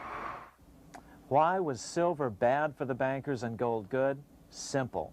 Because silver was plentiful in the United States. It was very hard to control. Gold was, and always has been, scarce. Throughout history, it has been relatively easy to monopolize gold, but silver has historically been 15 times more plentiful. With Lincoln out of the way, the money changers' next objective was to gain complete control over America's money. This was no easy task. With the opening of the American West, silver had been discovered in huge quantities. On top of that, Lincoln's greenbacks were generally popular. Despite the European central bankers' deliberate attacks on greenbacks, they continued to circulate in the United States, in fact, until a few years ago. According to historian W. Cleon Skousen, right after the Civil War, there was considerable talk about reviving Lincoln's brief experiment with the constitutional monetary system. Had not the European Money Trust intervened, it would have no doubt become an established institution. it is clear that the concept of America printing her own debt-free money sent shockwaves throughout the European central banking elite. They watched with horror as Americans clamored for more greenbacks. They may have killed Lincoln, but support for his monetary ideas grew. On April 12, 1866, nearly 1 year to the day of Lincoln's assassination, Congress went to work at the bidding of the European central banking interests. It passed the Contraction Act, authorizing the Secretary of the Treasury to begin to retire some of the greenbacks in circulation and thereby contract the money supply. Authors Theodore R. Thorin and Richard F. Warner explained the results of the money contraction in their classic book on the subject, The Truth in Money Book. The hard times which occurred after the Civil War could have been avoided if the greenback legislation had continued as President Lincoln had intended. Instead, there were a series of money panics, what we call recessions, which put pressure on Congress to enact legislation to place the banking system under centralized control. Eventually, the Federal Reserve Act was passed on December 23, 1913. In other words, the money changers wanted two things: the reinstitution of a central bank under their exclusive control, and two, an American currency backed by gold. Their strategy was twofold. First of all, cause a series of panics to try to convince the American people that only centralized control of the money supply could provide economic stability. And secondly, remove so much money from the system that most Americans would be so desperately poor that they either wouldn't care or would be too weak to oppose the bankers. In 1866, there was $1.8 billion in currency in circulation in the United States, about $50.46 per capita. In 1867 alone, $500 million, $500 million, was removed from the U.S. money supply. 10 years later, in 1876, America's money supply was reduced to only $600 million. In other words, 2/3 of America's money had been called in by the bankers. Only $14.60 per capita remained in circulation. 10 years later, the money supply had been reduced to only $400 million, even though the population had boomed. The result was that only $6.67 per capita remained in circulation, a 760% loss in buying power over 20 years. Today, economists try to sell the idea that recessions and depressions are a natural part of something they call the business cycle. The truth is, our money supply is manipulated now just as it was before and after the Civil War. How did this happen? How did money become so scarce? Simple. Bank loans were called in and no new ones were given. In addition, silver coins were melted down. In 1872, a man named Ernest Sed was given 100,000 pounds, about $500,000, by the Bank of England and sent to America to bribe necessary congressmen to get silver demonetized. He was told that if that was not sufficient, to draw an additional 100,000 pounds or as much more as was necessary. The next year, Congress passed the Coinage Act of 1873, and the minting of silver dollars abruptly stopped. In fact, Representative Samuel Hooper, who introduced the bill in the House, acknowledged that Mr. Sed actually drafted the legislation. But it gets even worse than that. In 1874, Sed himself admitted who was behind the scheme. I went to America in the winter of 1872-73, authorized to secure, if I could, the passage of a bill demonetizing silver. It was in the interest of those I represented, the governors of the Bank of England, to have it done. By 1873, gold coins were the only form of coin money. But the contest over control of America's money was not yet over. Only 3 years later, in 1876, with 1/3 of America's workforce unemployed, the population was growing restless. People were clamoring for a return to the greenback money system of President Lincoln or a return to silver money, anything that would make money more plentiful. That year, Congress created the United States Silver Commission to study the problem. Their report clearly blamed the monetary contraction on the national bankers. The report is interesting because it compares the deliberate money contraction by the national bankers after the Civil War to the fall of the Roman Empire. The disaster of the Dark Ages was caused by decreasing money and falling prices. Without money, civilization could not have had a beginning, and with a diminishing supply, it must languish and unless relieved, finally perish. At the Christian era, the metallic money of the Roman Empire amounted to $1,800,000,000. By the end of the 15th century, it had shrunk to less than $200 million. History records no other such disastrous transition as that from the Roman Empire to the Dark Ages.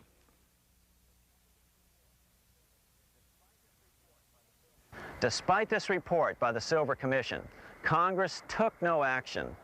The next year, 1877, riots broke out from Pittsburgh to Chicago. The torches of starving vandals lit up the sky. The bankers huddled to decide what to do. They decided to hang on.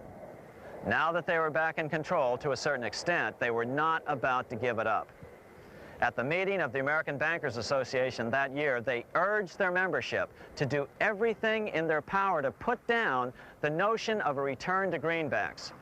The ABA Secretary, James Buell, authored a letter to the members which blatantly called on the banks to subvert not only Congress, but the press.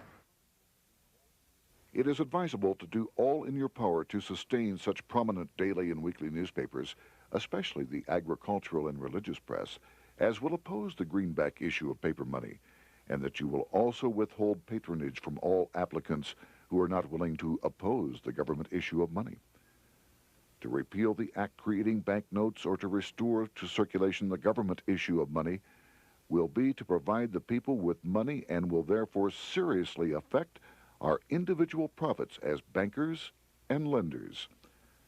See your congressman at once and engage him to support our interest that we may control legislation. As political pressure mounted in Congress for change, the press tried to turn the American people away from the truth. The New York Tribune put it this way on January 10th, 1878.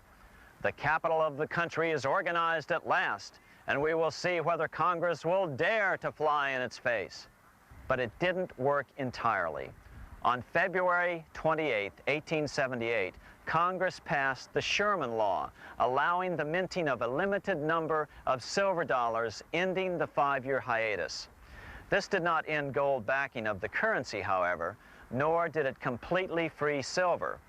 Previous to 1873, anyone who brought silver to the U.S. Mint could have it struck into silver dollars free of charge. No longer. But at least some money began to flow back into the economy again. With no further threat to their control, the bankers loosened up on loans, and the post-Civil War depression was finally ended. 3 years later, the American people elected Republican James Garfield president. Garfield understood how the economy was being manipulated. As a congressman, he had been chairman of the Appropriations Committee and was a member of Banking and Currency. After his inauguration, he slammed the money changers publicly in 1881. Whoever controls the volume of money in any country is absolute master of all industry and commerce. And when you realize that the entire system is very easily controlled, one way or another, by a few powerful men at the top, you will not have to be told how periods of inflation and depression originate. Unfortunately, within a few weeks of making this statement, on July 2nd of 1881, President Garfield was assassinated.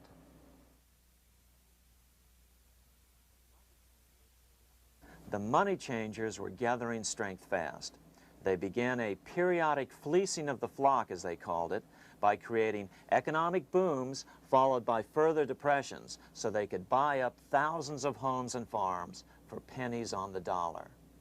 In 1891, the money changers prepared to take the American economy down again, and their methods and motives were laid out with shocking clarity in a memo sent out by the American Bankers Association, the ABA, an organization in which most bankers were members.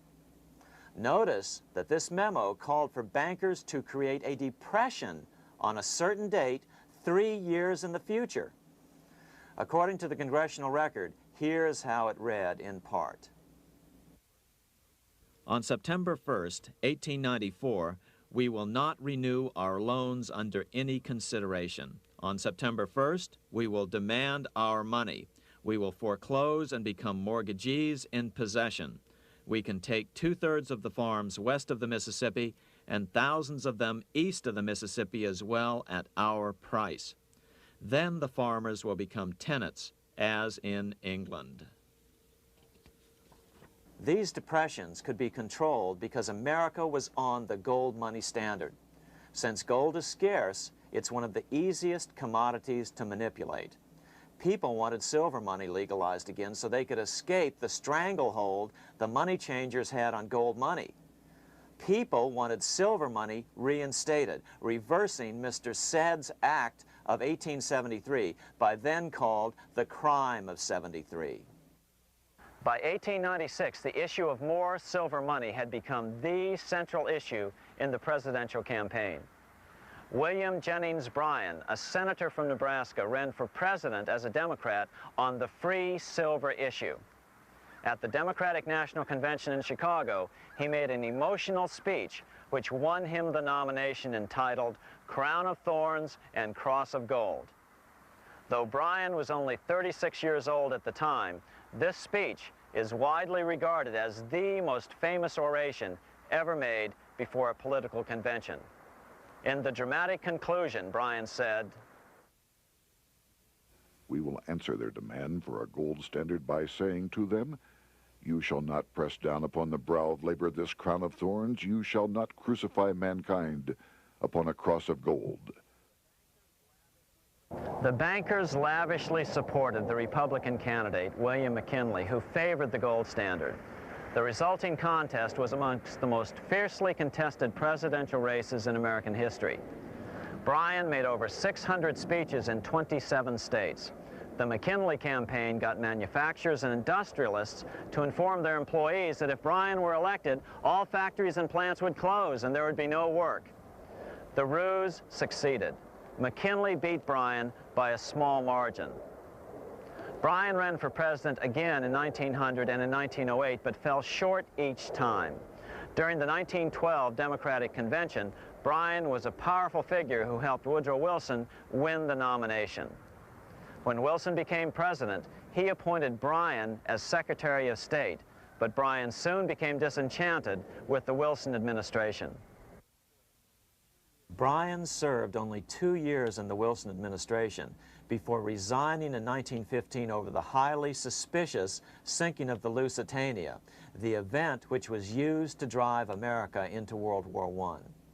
Although William Jennings Bryan never gained the presidency, his efforts delayed the money changers for 17 years from attaining their next goal, a new, privately owned central bank for America.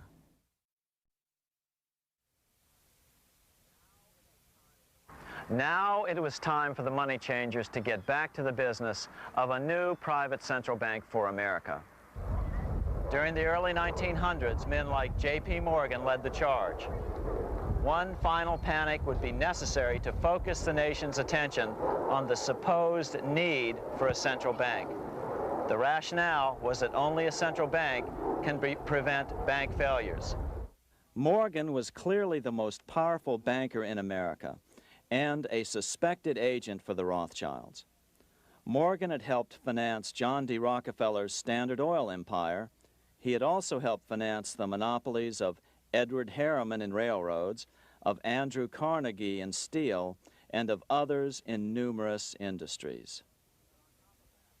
But on top of that, J.P. Morgan's father, Junius Morgan, had been America's financial agent to the British. After his father's death, J.P. Morgan took on a British partner, Edward Grenfell, a longtime director of the Bank of England. In fact, upon Morgan's death, his estate contained only a few $1 million. The bulk of the securities most people thought he owned were, in fact, owned by others. In 1902, President Theodore Roosevelt allegedly went after Morgan and his friends by using the Sherman Antitrust Act to try to break up their industrial monopolies. Actually, Roosevelt did very little to interfere in the growing monopolization of American industry by the bankers and their surrogates. For example, Roosevelt supposedly broke up the Standard Oil monopoly, But it wasn't really broken at all. It was merely divided into 7 corporations, all still controlled by the Rockefellers. The public was aware of this thanks to political cartoonists like Thomas Nast, who referred to the bankers as the money trust. By 1907, the year after Teddy Roosevelt's re-election, Morgan decided it was time to try for a central bank again. Using their combined financial muscle, Morgan and his friends were secretly able to crash the stock market. Thousands of small banks were vastly overextended. Some had reserves of less than 1% thanks to the fractional reserve principle. Within days, bank runs were commonplace across the nation. Now Morgan stepped into the public arena and offered to prop up the faltering American economy by supporting failing banks with money he manufactured out of nothing. It was an outrageous proposal, far worse than even fractional reserve banking, but Congress let him do it. Morgan manufactured $200 million worth of this completely reserveless private money and bought things with it, paid for services with it, and sent some of it to his branch banks to lend out at interest. His plan worked. Soon, the public regained confidence in money in general and quit hoarding their currency. But as a result, banking power was further consolidated into the hands of a few large banks. By 1908, the panic was over, and Morgan was hailed as a hero by the president of Princeton University, a man by the name of Woodrow Wilson. All this trouble could be averted if we appointed a committee of 6 or 7 public-spirited men like J.P. Morgan to handle the affairs of our country.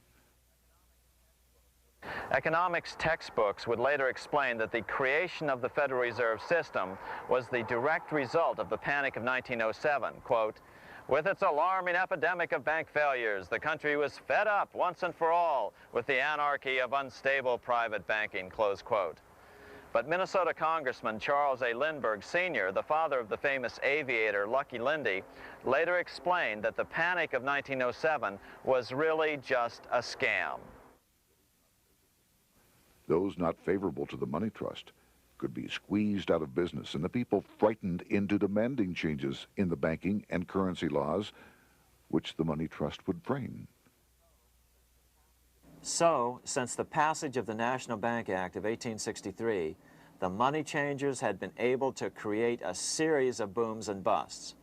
The purpose was not only to fleece the American public of their property, but to later claim that the banking system was basically so unstable that it had to be consolidated into a central bank once again.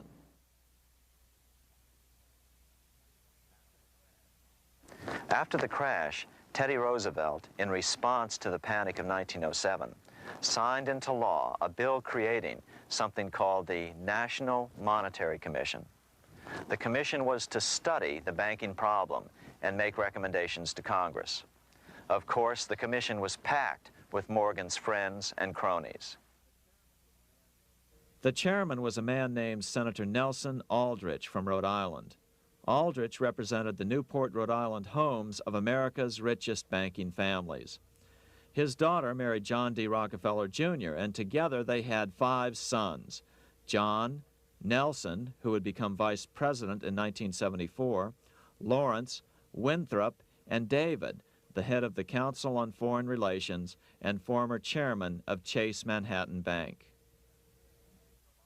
As soon as the National Monetary Commission was set up, Senator Aldrich immediately embarked on a 2-year tour of Europe, where he consulted at length with the private central bankers in England, France, and Germany. The total cost of his trip alone to the taxpayers was $300,000, an astronomical sum in those days.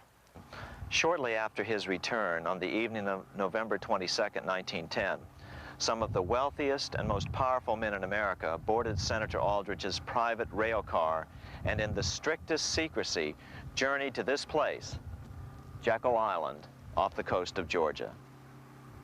With the group came Paul Warburg.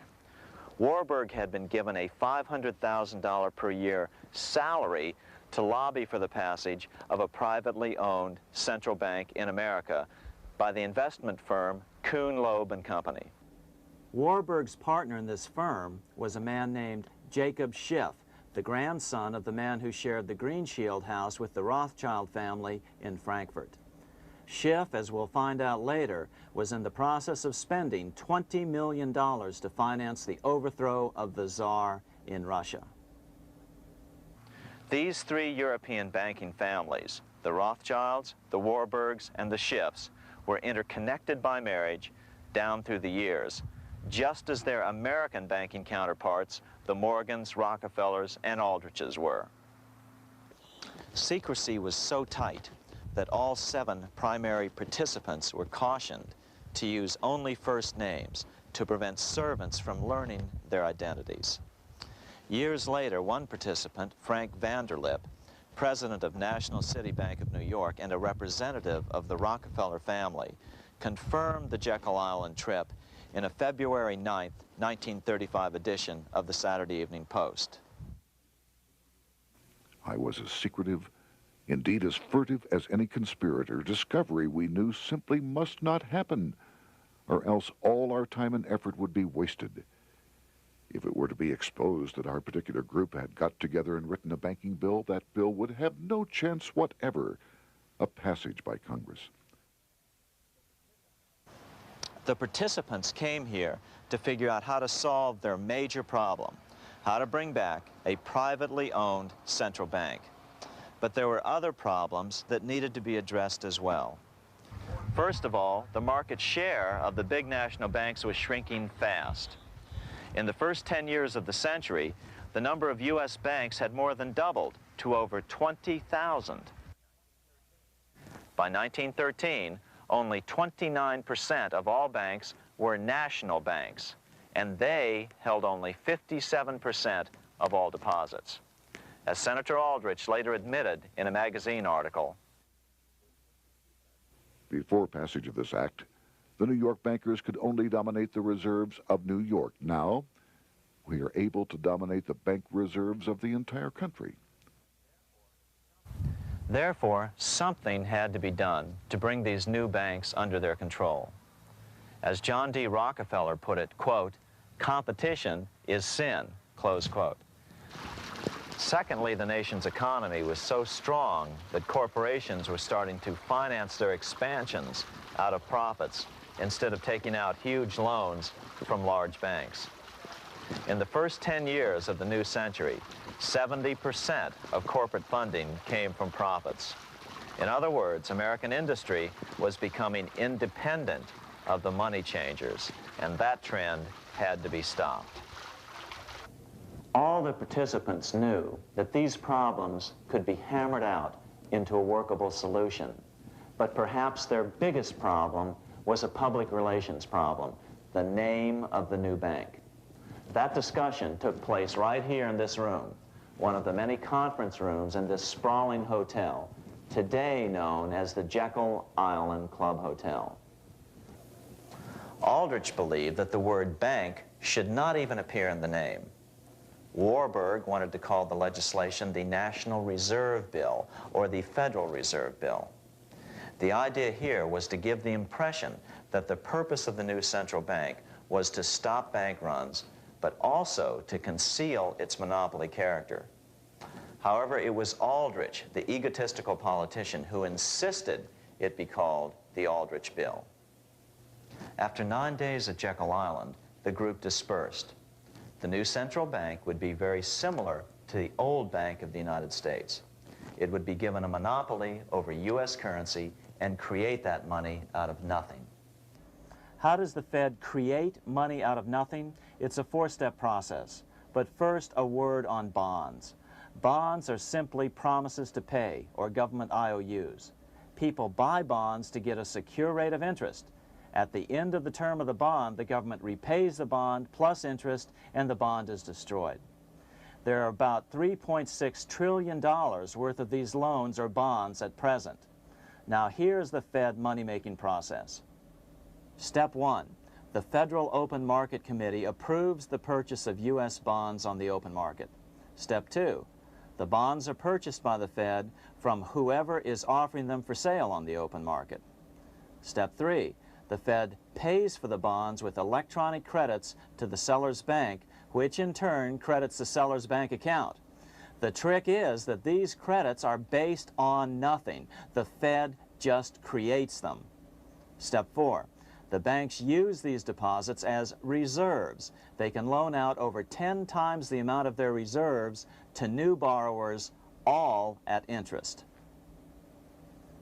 In this way, a Fed purchase of, say, $1 million worth of bonds gets turned into over $10 million in bank accounts. The Fed, in effect, creates 10% of this totally new money, and the banks create the other 90%. To reduce the amount of money in the economy, the process is just reversed. The Fed sells bonds to the public, and the money flows out of the purchaser's local bank. Loans must be reduced by 10 times the amount of the sale. So, a Fed sale of $1 million in bonds results in $10 million less money in the economy. So how does this benefit the bankers whose representatives huddled at Jekyll Island? First, it totally misdirected banking reform efforts from proper solutions. Second, it prevented a proper debt-free system of government finance, like Lincoln's greenbacks, from making a comeback. The bond-based system of government finance forced on Lincoln after he created greenbacks was now cast in stone. Third, it delegated to the bankers the right to create 90% of our money supply based on only fractional reserves, which they then loan out at interest. Fourth, it centralized overall control of our nation's money supply in the hands of a few men. Fifth, it established a central bank with a high degree of independence from effective political control. Soon after its creation, the Fed's great contraction in the early 1930s would cause the Great Depression. This independence has been enhanced since then through additional laws. In order to fool the public into thinking the government retained control, the plan called for the Fed to be run by a board of governors appointed by the President and approved by the Senate. But all the bankers had to do was to be sure their men got appointed to the board of governors. That wasn't hard. Bankers have money, and money buys influence over politicians. Once the participants left Jekyll Island, the public relations blitz was on. The big New York banks put together an educational fund of $5 million to finance professors at respected universities to endorse the new bank. Woodrow Wilson at Princeton was one of the first to jump on the bandwagon. But the bankers' subterfuge didn't work. The Aldrich Bill was quickly identified as the bankers' bill, a bill to benefit only what became known as the money trust. As Congressman Lindbergh put it during the congressional debate, the Aldrich Plan is the Wall Street plan. It means another panic, if necessary, to intimidate the people. Aldrich, paid by the government to represent the people, proposes a plan for the trusts instead. seeing they didn't have the votes to win in Congress, the Republican leadership never brought the Aldrich bill to a vote. The bankers quietly decided to move to track 2, the Democratic alternative. They began financing Woodrow Wilson as the Democratic nominee. As respected historian James Perloff put it, Wall Street financier Bernard Baruch was put in charge of Wilson's education. Baruch brought Wilson to the Democratic Party headquarters in New York in 1912, leading him like one would a poodle on a string. Wilson received an indoctrination course from the leaders convened there. So now the stage was set. The money changers were poised to install their privately owned central bank once again. The damage President Andrew Jackson had done 76 years earlier had been only partly repaired with the passage of the National Bank Act during the Civil War. Since then, the battle had raged on across the decades. The Jacksonians became the Greenbackers, who became the hardcore supporters of William Jennings Bryan. With Bryan leading the charge, these opponents of the money changers, ignorant of Baruch's tutelage, now threw themselves behind Democrat Woodrow Wilson. They and Bryan would soon be betrayed.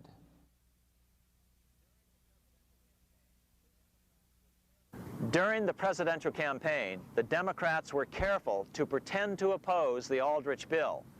As Representative Lewis McFadden, himself a Democrat, as well as chairman of the House Banking and Currency Committee, explained it 20 years after the fact. The Aldrich bill was condemned in the platform. When Woodrow Wilson was nominated, the man who ruled the Democratic Party promised the people that if they were returned to power, there would be no central bank established here while they held the reins of government. 13 months later, that promise was broken, and the Wilson administration, under the tutelage of those sinister Wall Street figures who stood behind Colonel House, established here in our free country the worm-eaten, monarchical institution of the King's Bank, to control us from the top downward and to shackle us from the cradle to the grave. Once Wilson was elected, Morgan, Warburg, Baruch, and company advanced a new plan, which Warburg named the Federal Reserve System. The Democratic leadership hailed the new bill, called the Glass-Owen Bill, as something radically different from the Aldrich bill. But in fact, the bill was virtually identical in every important detail. In fact, so vehement were the Democratic denials of similarity that Paul Warburg, the father of both bills, had to step in to reassure his paid friends in Congress that the two bills were virtually identical. Brushing aside the external differences affecting the shells, we find the kernels of the two systems very closely resembling and related to one another. But that admission was for private consumption only. Publicly, the money trust trotted out Senator Aldrich and Frank Vanderlip, the president of Rockefeller's National City Bank of New York and one of the Jekyll Island Seven, to oppose the new Federal Reserve System. Years later, however, Vanderlip admitted in the Saturday Evening Post that the two measures were virtually identical. Although the Aldrich Federal Reserve Plan was defeated when it bore the name Aldrich, nevertheless, its essential points were all contained in the plan that finally was adopted. As Congress neared a vote, they called Ohio attorney Alfred Crozier to testify. Crozier noted the similarities between the Aldrich bill and the Glass-Owen bill. The bill grants just what Wall Street and the big banks for 25 years have been striving for: private instead of public control of currency. It, the Glass-Owen bill, does this as completely as the Aldrich bill. Both measures rob the government and the people of all effective control over the public's money and vest in the banks exclusively the dangerous power to make money among the people scarce or plenty. During the debate on the measure, senators complained that the big banks were using their financial muscle to influence the outcome. "There are bankers in this country who are enemies of the public welfare," said one senator. What an understatement. Despite the charges of deceit and corruption, the bill was finally snuck through the Senate on December 22, 1913, after most senators had left town for the holidays, after having been assured by the leadership that nothing would be done until long after the Christmas recess. On the day the bill was passed, Congressman Lindbergh prophetically warned his countrymen that this act establishes the most gigantic trust on earth. When the president signs this bill, the invisible government by the monetary power will be legalized. The people may not know it immediately, but the day of reckoning is only a few years removed. The worst legislative crime of the ages is perpetrated by this banking bill. On top of all this, only weeks earlier, Congress had finally passed a bill legalizing income tax. Why was the income tax law important? Because bankers finally had in place a system which would run up a virtually unlimited federal debt. How would the interest on this debt be repaid? Never mind the principal. Remember, a privately owned central bank creates the principal out of nothing. The federal government was small then. Up to then, it had subsisted merely on tariffs and excise taxes. No, just as with the Bank of England, the interest payments had to be guaranteed by direct taxation of the people. the money changers knew that if they had to rely on contributions from the states, eventually the individual state legislatures would revolt and either refuse to pay the interest on their own money or at least bring political pressure to bear to keep the debt small. It is interesting to note that in 1895, the Supreme Court had found a similar income tax law to be unconstitutional. The Supreme Court even found a corporate income tax law unconstitutional in 1909. As a result, Senator Aldrich hustled a bill for a constitutional amendment allowing income tax through the Congress. The proposed 16th Amendment to the Constitution was then sent to the state legislatures for approval. But some critics claim that the 16th Amendment was never ratified by the necessary 3/4 of the states. In other words, the 16th Amendment may not be legal. But the money changers were in no mood to debate the fine points. By October of 1913, Senator Aldrich had hustled the income tax bill through Congress. Without the power to tax the people directly and bypass the states, the Federal Reserve Bill would be far less useful to those who wanted to drive America deeply into their debt. A year after the passage of the Federal Reserve Bill, Congressman Lindbergh explained how the Fed created what we have come to call the business cycle and how they use it to their advantage.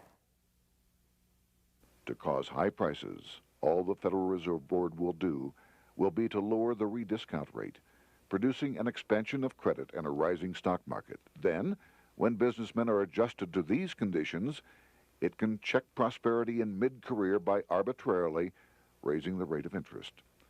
It can cause the pendulum of a rising and falling market to swing gently back and forth by slight changes in the discount rate, or cause violent fluctuations by a greater rate variation. And in either case, it will possess inside information as to financial conditions and advanced knowledge of the coming change, either up or down. This is the strangest, most dangerous advantage ever placed in the hands of a special privileged class by any government that ever existed. The system is private, conducted for the sole purpose of obtaining the greatest possible profits from the use of other people's money. They know in advance when to create panics to their advantage. They also know when to stop panic. Inflation and deflation work equally well for them when they control finance. Congressman Lindbergh was correct on all points. What he didn't realize was that most European nations had already fallen prey to the central bankers decades or centuries earlier. But he also mentions the interesting fact that only 1 year later, the Fed had cornered the market in gold. This is how he put it, quote, "Already, the Federal Reserve banks have cornered the gold and gold certificates," close quote. But Congressman Lindbergh was not the only critic of the Fed. Congressman Lewis McFadden, the chairman of the House Banking and Currency Committee from 1920 to 1931, remarked that the Federal Reserve Act brought about a superstate controlled by international bankers and international industrialists acting together to enslave the world for their own pleasure. Notice how McFadden saw the international character of the stockholders of the Federal Reserve. Another chairman of the House Banking and Currency Committee in the 1960s, Wright Patman from Texas, put it this way. In the United States today, we have in effect two governments.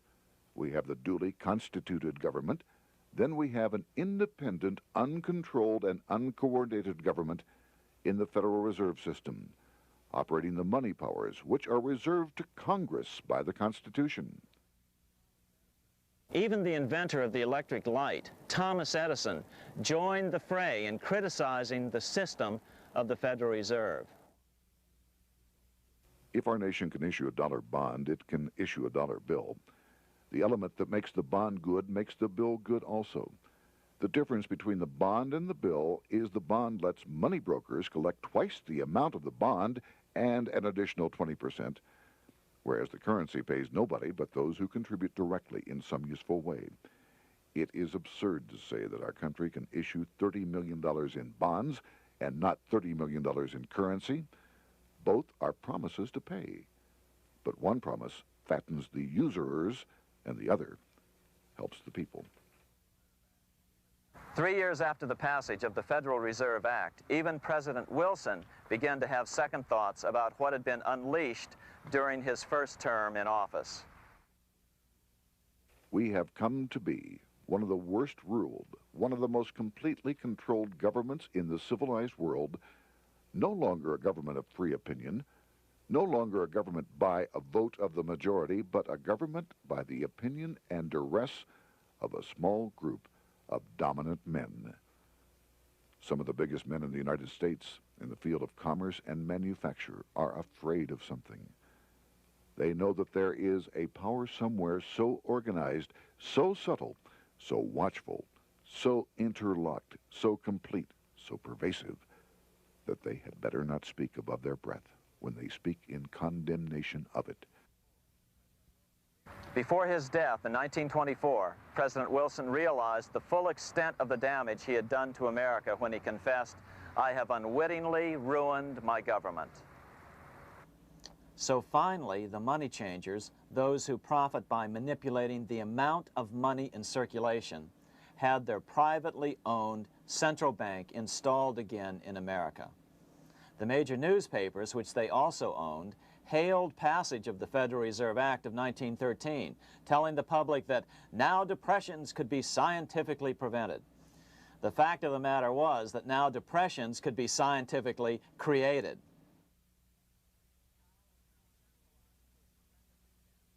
Power was now centralized to a tremendous extent. Now it was time for a war, a really big war. In fact, the First World War. Of course, to the central bankers, the political issues of war don't matter nearly as much as the profit potential, and nothing creates debts like warfare. England was the best example at that time. During the 119-year period between the founding of the Bank of England and Napoleon's defeat at Waterloo, England had been at war for 56 years, and much of the remaining time she'd been preparing for war. In World War I, the German Rothschilds loaned money to the Germans, the British Rothschilds loaned money to the British, and the French Rothschilds loaned money to the French. In America, J.P. Morgan was the sales agent for war materials to both the British and the French. In fact, 6 months into the war, Morgan became the largest consumer on earth, spending $10 million a day. His offices here at 23 Wall Street were mobbed by brokers and salesmen trying to cut a deal.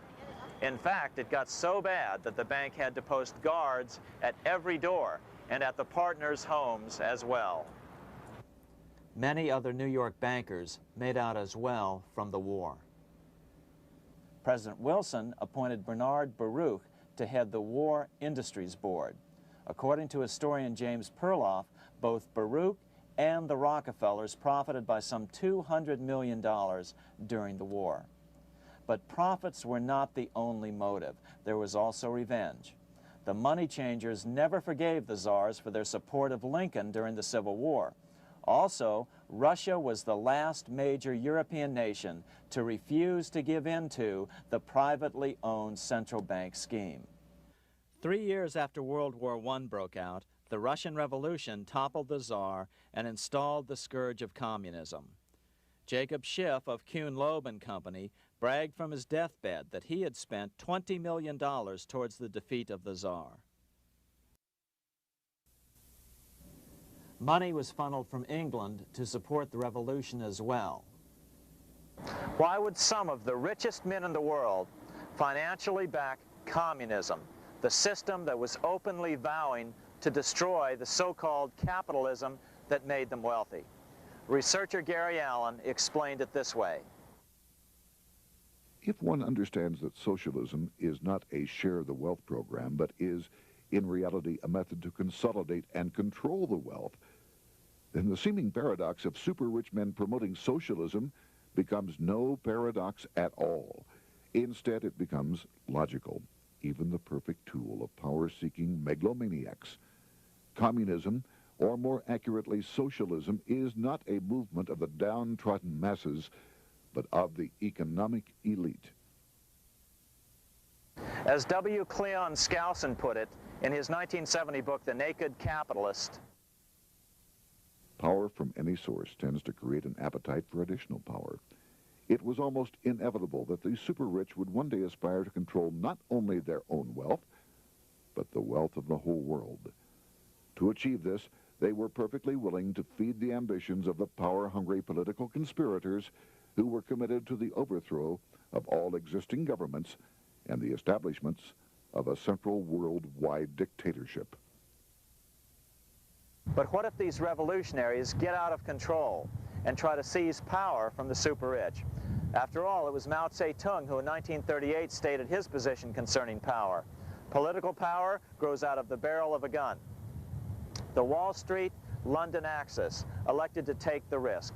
The master planners attempted to control revolutionary communist groups by feeding them vast quantities of money when they obeyed and contracting their money supply or even financing their opposition if they got out of control. Lenin began to understand that although he was the absolute dictator of the new Soviet Union, he was not pulling the financial strings.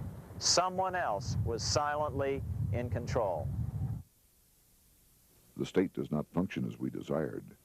The car does not obey. A man is at the wheel and seems to lead it, but the car does not drive in the desired direction. It moves as another force wishes.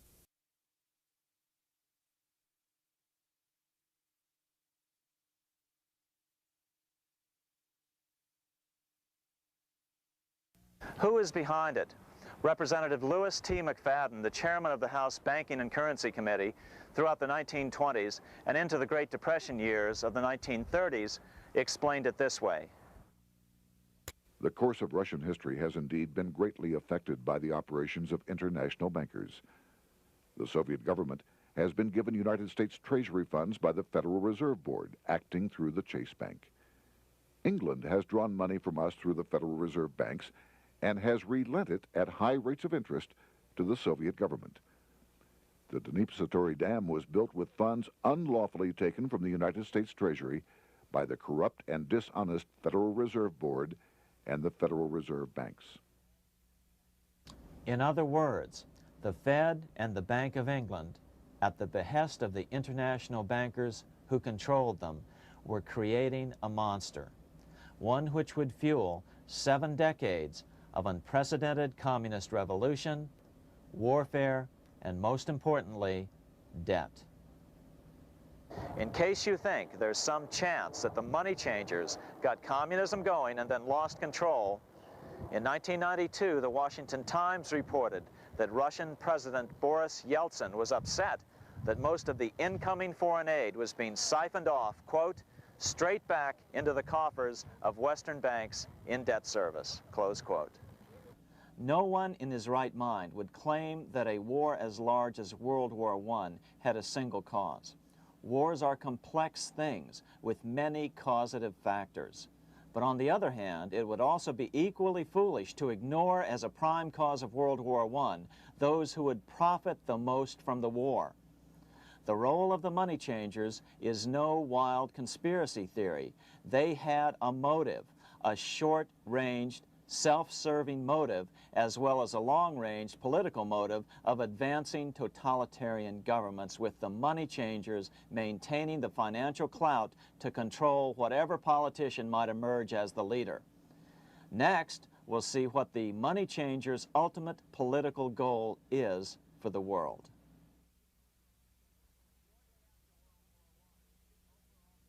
Shortly after World War I, the overall political agenda of the money changers began to be clear.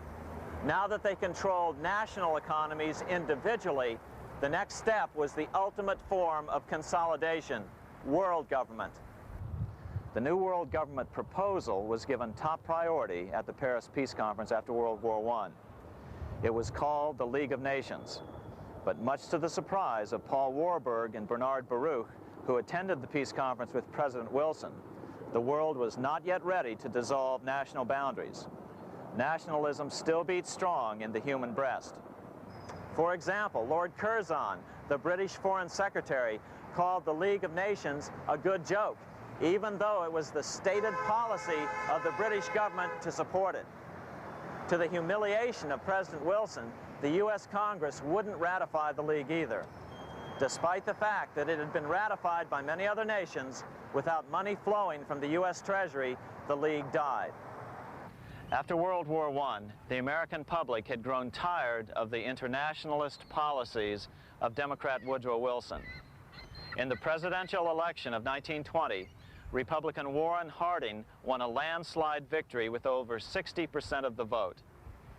Harding was an ardent foe of both Bolshevism and the League of Nations. His election, which opened a 12-year run of Republican presidents in the White House, led to an unprecedented era of prosperity known as the Roaring Twenties. Despite the fact that the war had brought America a debt 10 times larger than its Civil War debt, still the American economy surged. Gold had poured into the country during the war, and it continued to do so afterwards. In the early 1920s, the governor of this bank, the Federal Reserve Bank of New York, a man named Benjamin Strong, met frequently with the secretive and eccentric governor of the Bank of England, Montague Norman. Norman was determined to replace the gold England had lost to the U.S. during World War I and return the Bank of England to its former position of dominance in world finance.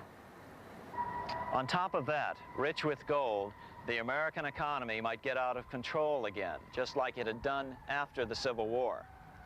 During the next 8 years, under the presidencies of Harding and Coolidge, the huge federal debt built up during World War I was cut by 38%, down to $16 billion, the greatest percentage drop in U.S. history.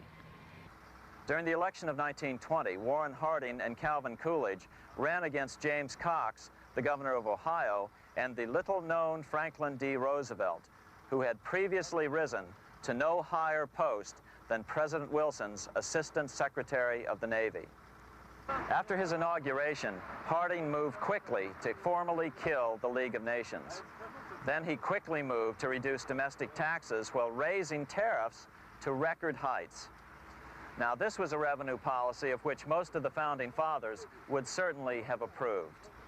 His second year in office, Harding took ill on a train trip in the West and suddenly died. Although no autopsy was performed, the cause was said to be either pneumonia or food poisoning. When Coolidge took over, he continued Harding's domestic economic policy of high tariffs on imports while cutting income taxes. As a result, the economy grew at such a rate that net revenue still increased. Now that had to be stopped. So just as they'd done so frequently before, the money changers decided it was time to crash the American economy. The Federal Reserve began flooding the country with money. They increased the money supply by 62% during these years. Money was plentiful. This is why it was known as the Roaring Twenties. Before his death in 1919, former President Teddy Roosevelt warned the American people what was going on. As reported in the March 27, 1922 edition of the New York Times, Roosevelt said, "These international bankers and Rockefeller Standard Oil interests control the majority of newspapers and the columns of these papers to club into submission or drive out of public office officials who refuse to do the bidding of the powerful, corrupt cliques which compose the invisible government." Just one day before, in the New York Times, the mayor of New York, John Hylan, quoted Roosevelt and blasted those he saw as taking control of America, its political machinery, and its press. The warning of Theodore Roosevelt has much timeliness today, for the real menace of our republic is this invisible government which, like a giant octopus, sprawls its slimy length over city, state, and nation. It seizes in its long and powerful tentacles our executive officers, our legislative bodies, our schools, our courts, our newspapers, and every agency created for the public protection. To depart from mere generalizations, let me say that at the head of this octopus are the Rockefeller Standard Oil interest and a small group of powerful banking houses generally referred to as the international bankers. The little coterie of powerful international bankers virtually run the United States government for their own selfish purposes. They practically control both parties, write political platforms, make cat's paws of party leaders, use the leading men of private organizations, and resort to every device to place in nomination for high public office only such candidates as will be amenable to the dictates of corrupt big business. These international bankers and Rockefeller Standard Oil interests control the majority of newspapers and magazines in this country. Why didn't people listen to such strong warnings and demand that Congress reverse its 1913 passage of the Federal Reserve Act? Because remember, it was the 1920s. A steady increase in bank loans contributed to a rising market. In other words, just as it is today, in times of prosperity, no one wants to worry about economic issues. But there was a dark side to all this prosperity. Businesses expanded and became strung out on credit. Speculation in the booming stock market became rampant. Although everything looked rosy, it was a castle made of sand. When all was in readiness, in April of 1929, Paul Warburg, the father of the Federal Reserve, sent out a secret advisory warning his friends that a collapse and nationwide depression was certain. In August of 1929, the Fed began to tighten money. It is not a coincidence that the biographies of all the Wall Street giants of that era, John D. Rockefeller, J.P. Morgan, Bernard Baruch, etc., all marvel that they got out of the stock market just before the crash and put all their assets in cash or gold. On October 24th, 1929, the big New York bankers called in their 24-hour broker call loans. This meant that both stockbrokers and customers had to dump their stocks on the market to cover their loans, no matter what price they had to sell them for. As a result, the market tumbled, and that day was known as Black Thursday. According to John Kenneth Galbraith, writing in The Great Crash, 1929, at the height of the selling frenzy, Bernard Baruch brought Winston Churchill into the visitors' gallery of the New York Stock Exchange here to witness the panic and impress him with his power over the wild events down on the floor. Congressman Louis McFadden, chairman of the House Committee on Banking and Currency from 1920 to 1931, knew who to blame. He accused the Fed and the international bankers of orchestrating the crash. It was not accidental. It was a carefully contrived occurrence. The international bankers sought to bring about a condition of despair here so that they might emerge as rulers of us all. But McFadden went even farther. He openly accused them of causing the crash in order to steal America's gold. In February 1931, in the midst of the Depression, he put it this way. I think it can hardly be disputed that the statesmen and financiers of Europe are ready to take almost any means to reacquire rapidly the gold stock which Europe lost to America as the result of World War I. Curtis Dahl, a broker for Lehman Brothers, was on the floor of the New York Stock Exchange the day of the crash. In his 1970 book, FDR, My Exploited Father-in-Law, he explained that the crash was triggered by the planned sudden shortage of call money in the New York money market. Actually, it was the calculated shearing of the public by the world money powers triggered by the planned sudden shortage of call money in the New York money market. Within a few weeks, $3 billion of wealth simply seemed to vanish. Within a year, $40 billion had been lost. But did it really disappear? Or was it simply consolidated in fewer hands? And what did the Federal Reserve do? Instead of moving to help the economy out by quickly lowering interest rates to stimulate the economy, the Fed continued to brutally contract the money supply further, deepening the Depression. Between 1929 and 1933, the Fed reduced the money supply by an additional 33%. Although most Americans have never heard that the Fed was the cause of the Depression, this is well known among top economists. Milton Friedman, the Nobel Prize-winning economist, now of Stanford University, said the same thing in a National Public Radio interview in January of 1996. The Federal Reserve definitely caused the Great Depression by contracting the amount of currency in circulation by 1/3 from 1929 to 1933. But the money lost by most Americans during the Depression didn't just vanish. It was just redistributed into the hands of those who had gotten out just before the crash and had purchased gold, which is always a safe place to put your money just before a depression. But America's money also went overseas. Incredibly, as President Hoover was heroically trying to rescue banks and prop up businesses, with millions of Americans starving as the Great Depression deepened, millions of dollars were being spent rebuilding Germany from damage sustained during World War I. 8 years before Hitler would invade Poland, Representative Louis McFadden, chairman of the House Banking and Currency Committee, warned Congress that Americans were paying for Hitler's rise to power. After World War I, Germany fell into the hands of the German international bankers. Those bankers bought her, and they now own her lock, stock, and barrel. They have purchased her industries, they have mortgages on her soil, they control her production, they control all her public utilities. The international German bankers have subsidized the present government of Germany, and they have also supplied every dollar of the money Adolf Hitler has used in his lavish campaign to build up a threat to the government of Brüning.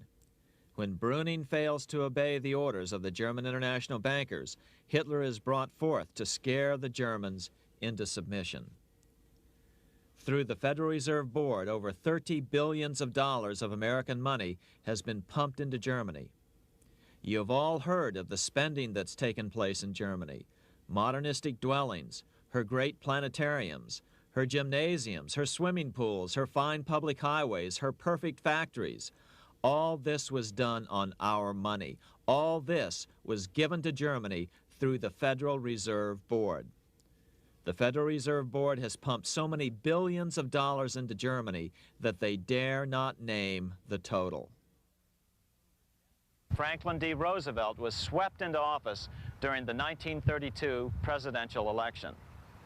Once Roosevelt was in office, however, sweeping emergency banking measures were immediately announced, which did nothing but increase the Fed's power over the money supply. Then, and only then, did the Fed finally begin to loosen the purse strings and feed new money out to the starving American people. At first, Roosevelt railed against the money changers as being the cause of the Depression. Believe it or not, this is what he said on March 4th, 1933, in his inaugural address. Practices of the unscrupulous money changers stand indicted in the court of public opinion, rejected by the hearts and minds of men. The money changers have fled from their high seats in the temple of our civilization. But 2 days later, Roosevelt declared a bank holiday and closed all banks. Later that year, Roosevelt outlawed private ownership of all gold bullion and all gold coins with the exception of rare coins. Most of the gold in the hands of the average American was in the form of gold coins. The new decree was, in effect, a confiscation. Those who didn't comply risk as much as 10 years in prison and a $10,000 fine, the equivalent of $100,000 today. Out in small-town America, some people didn't trust Roosevelt's order. Many were torn between keeping their hard-earned wealth or obeying the government.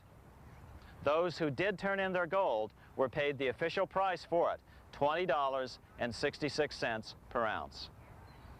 So unpopular was the confiscation order that no one anywhere in government would take credit for authoring it. No congressman claimed it. At the signing ceremony, President Roosevelt made it clear to all present that he was not the author of it and publicly stated that he had not ever read it. Even his Secretary of the Treasury said he'd never read it either, saying it was, quote, what the experts wanted. Roosevelt convinced the public to give up their gold by saying that pooling the nation's resources was necessary to get America out of the Depression. With great fanfare, he ordered a new bullion depository built to hold the mountain of gold the U.S. government was illegally confiscating. By 1936, the U.S. bullion depository at Fort Knox was completed, and in January 1937, the gold began to flow into it. The rip-off of the ages was about to proceed. In 1935, once the gold had all been turned in, the official price of gold was suddenly raised to $35 per ounce. But the catch was, only foreigners could sell their gold at the new higher price. The money changers who had heeded Warburg's note and gotten out of the stock market just before the crash and bought gold at $20.66 per ounce, then shipped it to London, could now bring it back and sell it back to the government, nearly doubling their money while the average American starved. The Fort Knox Bullion Depository sits here in the middle of the Fort Knox Military Reservation, 30 miles southwest of Louisville, Kentucky. This was as close as we were permitted to get to the depository despite years of letters from members of Congress to allow our film crew inside. The 4-acre grounds immediately surrounding the building are guarded by an electrified steel fence, an open moat, and 4 machine-gun-armed guard pillboxes at the structure's corners. When the gold began arriving on January 13, 1937, there was unprecedented security. Thousands of official guests watched the arrival of a 9-car train from Philadelphia, guarded by armed soldiers, postal inspectors, Secret Servicemen, and guards from the U.S. Mint. It was all great theater. America's gold supply from across the land had been pooled, supposedly for the public benefit, and then safely tucked into Fort Knox. But all that security would soon be breached by the government itself. Now the stage was set for a really big war, one which would pile up debt far beyond that of World War I. For example, in 1944 alone, the U.S. national income was only $183 billion, yet $103 billion was spent on the war. This was 30 times the spending rate during World War I. In fact, the American taxpayer picked up 55% of the total Allied cost of the war. But equally important, virtually every nation involved in World War II greatly multiplied their debt. In the U.S., for example, federal debt went from $43 billion in 1940 up to $257 billion in 1950, an increase of 598%. Between 1940 and 1950, Japanese debt swelled 1,348%. French debt grew 583%, and Canadian debt soared 417%. After the war, the world was now divided into 2 economic camps: communist command economies on the one hand versus monopoly capitalists on the other, set to fight it out in one perpetual and highly profitable arms race. It was finally time for the central bankers to embark in earnest on their 3-step plan to centralize the economic systems of the entire world and finally bring about their global government or New World Order. The phases of this plan were: Step 1, central bank domination of national economies worldwide. Step 2, centralize regional economies through organizations such as the European Monetary Union and regional trade unions such as NAFTA. Step 3, centralize the world economy through a world central bank, a world money, and ending national independence through abolition of all tariffs by treaties like GATT. Step 1 was completed long ago. Steps 2 and 3 are far advanced, nearing completion. What about gold? Among central banks, the largest holder of gold is now the IMF. It and central banks now control 2/3 of the world's gold supply, giving them the ability to manipulate the gold market. Remember the money changer's golden rule: he who has the gold makes the rules. But before we get into solutions to our problem, let's take a look at what happened to all that gold in Fort Knox. Because if we don't understand that the gold has been stolen, we'll allow ourselves to be stampeded into the wrong solution: a gold-backed currency. Most Americans still believe that the gold is still here at Fort Knox. At the end of World War II, Fort Knox contained over 700 million ounces of gold, an incredible 70% of all the gold in the world. How much remains? No one knows. Despite the fact that federal law requires an annual physical audit of Fort Knox gold, the Treasury has consistently refused to conduct one.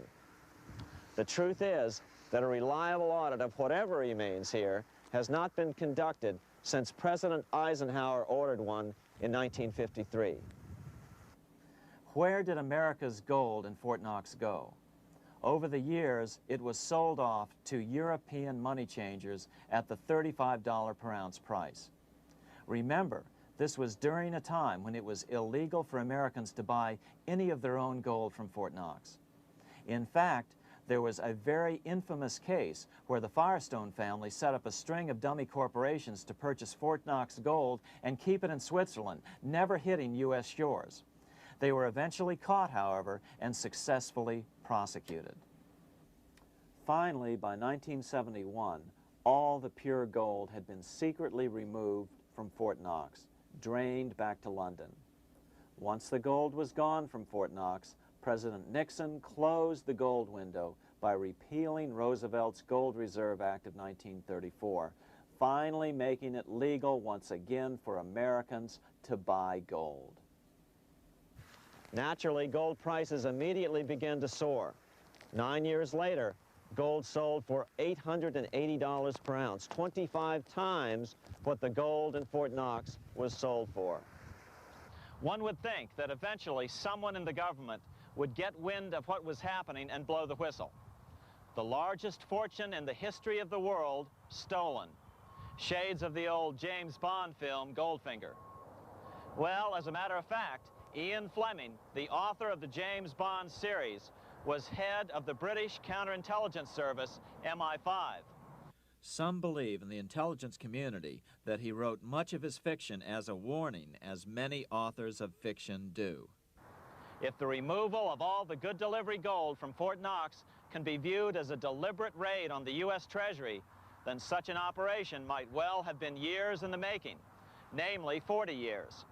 Certainly enough time for Fleming to get wind of it and try to prevent it. So just how did the story of the Fort Knox gold robbery get out? It all started with an article in a New York periodical in 1974. The article charged that the Rockefeller family was manipulating the Federal Reserve to sell off Fort Knox gold at bargain basement prices to anonymous European speculators. 3 days later, the anonymous source of the story, Louise Auchincloss Boyer, mysteriously fell to her death from the window of her 10th floor apartment in New York. How would Mrs. Boyer have known of the Rockefeller connection to the Fort Knox gold heist? She was the longtime secretary of Nelson Rockefeller. For the next 14 years, this man, Ed Durrell, a wealthy Ohio industrialist, devoted himself to a quest for the truth concerning the Fort Knox gold. He wrote thousands of letters to over 1,000 government and banking officials, trying to find out how much gold was really left and where the rest of it had gone. Edith Roosevelt, the granddaughter of President Teddy Roosevelt, questioned the actions of the government in a March 1975 edition of the New Hampshire Sunday News. Allegations of missing gold from our Fort Knox vaults are being widely discussed in European financial circles. But what is puzzling is that the administration is not hastening to demonstrate conclusively that there is no cause for concern over our gold treasure, if indeed it is in a position to do so. Unfortunately, Ed Durrell never did accomplish his primary goal, a full audit of the gold reserves in Fort Knox. It's incredible that the world's greatest treasure has had little accounting or auditing. This gold belonged to the American people, not the Federal Reserve and their foreign owners. One thing is certain, the government could blow all of this speculation away in a few days with a well-publicized audit under the searing lights of media cameras. It has chosen not to do so. One must conclude that they are afraid of the truth such an audit would reveal. What is the government so afraid of? Here's the answer. When President Ronald Reagan took office in 1981, his conservative friends urged him to study the feasibility of returning to a gold standard as the only way to curb government spending. It sounded like a reasonable alternative, so President Reagan appointed a group of men called the Gold Commission to study the situation and report back to Congress. What Reagan's Gold Commission reported back to Congress in 1982 was the following shocking revelation concerning gold. The U.S. Treasury owned no gold at all. All the gold that was left in Fort Knox was now owned by the Federal Reserve, a group of private bankers, as collateral against the national debt. The truth of the matter is that never before has so much money been stolen from the hands of the general public and put into the hands of a small group of private investors, the money changers.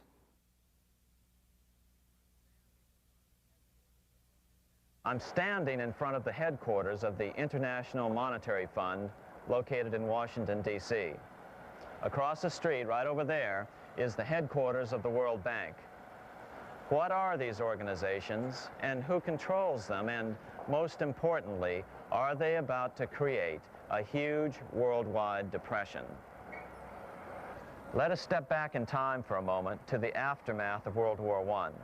People were tired of war, so under the guise of peacemaking, the international bankers devised a plan to consolidate power even further. Claiming only an international government would stem the tide of world wars, the money changers pushed forward a proposal for world government which stood on three legs. A world central bank to be called the Bank of International Settlements, a world judiciary to be called the World Court located in The Hague, the Netherlands, and a world executive and legislature to be called the League of Nations. As President Clinton's mentor, Georgetown historian Carroll Quigley wrote in his 1966 book, Tragedy and Hope, the powers of financial capitalism had a far-reaching plan, nothing less than to create a world system of financial control in private hands, able to dominate the political system of each country and the economy of the world as a whole. This system was to be controlled in a feudalistic fashion by the central banks of the world, acting in concert by secret agreements arrived at in frequent meetings and conferences. The apex of the system was to be the Bank for International Settlements in Bâle, Switzerland, a private bank owned and controlled by the world central banks, which were themselves private corporations. Each central bank sought to dominate its government by its ability to control treasury loans, to manipulate foreign exchanges, to influence the level of economic activity in the country, and to influence cooperative politicians by subsequent economic rewards in the business world. Despite intense pressure from the international bankers and the press, a handful of U.S. senators, led by Senator Henry Cabot Lodge, kept the U.S. out of these schemes. Without U.S. participation, the League was doomed. Incredibly, even though the U.S. rejected the World Central Bank, the BIS, the New York Federal Reserve ignored its government and arrogantly sent representatives to Switzerland to participate in the central bankers' meeting right up until 1994, when the U.S. was finally officially dragged into it. Their world government schemes thwarted, the bankers resorted to the old formula, another war to wear down the resistance to world government while reaping handsome profits. To this end, Wall Street helped resurrect Germany through the Thyssen banks, which were affiliated with the Harriman interest in New York, just as the Chase Bank had assisted in the financing of the Bolshevik Revolution in Russia during World War I. Chase Bank was controlled by the Rockefeller family. Subsequently, it was merged with Warburg's Manhattan Bank to form the Chase Manhattan Bank. Now this has merged with Chemical Bank of New York, making it the largest Wall Street bank. Their strategy worked. Even before World War II was over, world government was back on track. In 1944, at Bretton Woods, New Hampshire, the International Monetary Fund and the World Bank were approved with full U.S. participation. The Second League of Nations, renamed the United Nations, was approved in 1945. Soon, a new international court system was functioning as well. All effective opposition to these international bodies before the war had evaporated in the heat of war, just as planned. These new organizations simply repeated on a world scale what the National Banking Act of 1864 and the Federal Reserve Act of 1913 had established in the U.S. They created a banking cartel composed of the world's central banks, which gradually assumed the power to dictate credit policies to the banks of all the nations. For example, just as the Federal Reserve Act authorized the creation of a new national fiat currency called Federal Reserve Notes, the IMF has been given the authority to issue a world fiat money called Special Drawing Rights, or SDRs. To date, the IMF has created in excess of $30 billion worth of SDRs. Member nations are being pressured to make their currencies fully exchangeable for SDRs. In 1968, Congress approved laws authorizing the Fed to accept SDRs as reserves in the U.S. and to issue Federal Reserve notes in exchange for SDRs. What does that mean? It means that in the U.S., SDRs are already a part of our lawful money. And what about gold? SDRs are already partially backed by gold. And with 2/3 of world gold now in the hands of central banks, the money changers can go about structuring the world's economic future in whichever way they deem most profitable. Keep in mind, just as the Fed is controlled by its Board of Governors, the IMF is controlled by its Board of Governors, which are either the heads of the different central banks or the heads of the various national treasury departments dominated by their central banks. Voting power in the IMF gives the U.S. and the UK, that is to say the Fed and the Bank of England, effective control. Just as the Fed controls the amount of money in the U.S., the BIS, IMF, and World Bank control the money supply for the world.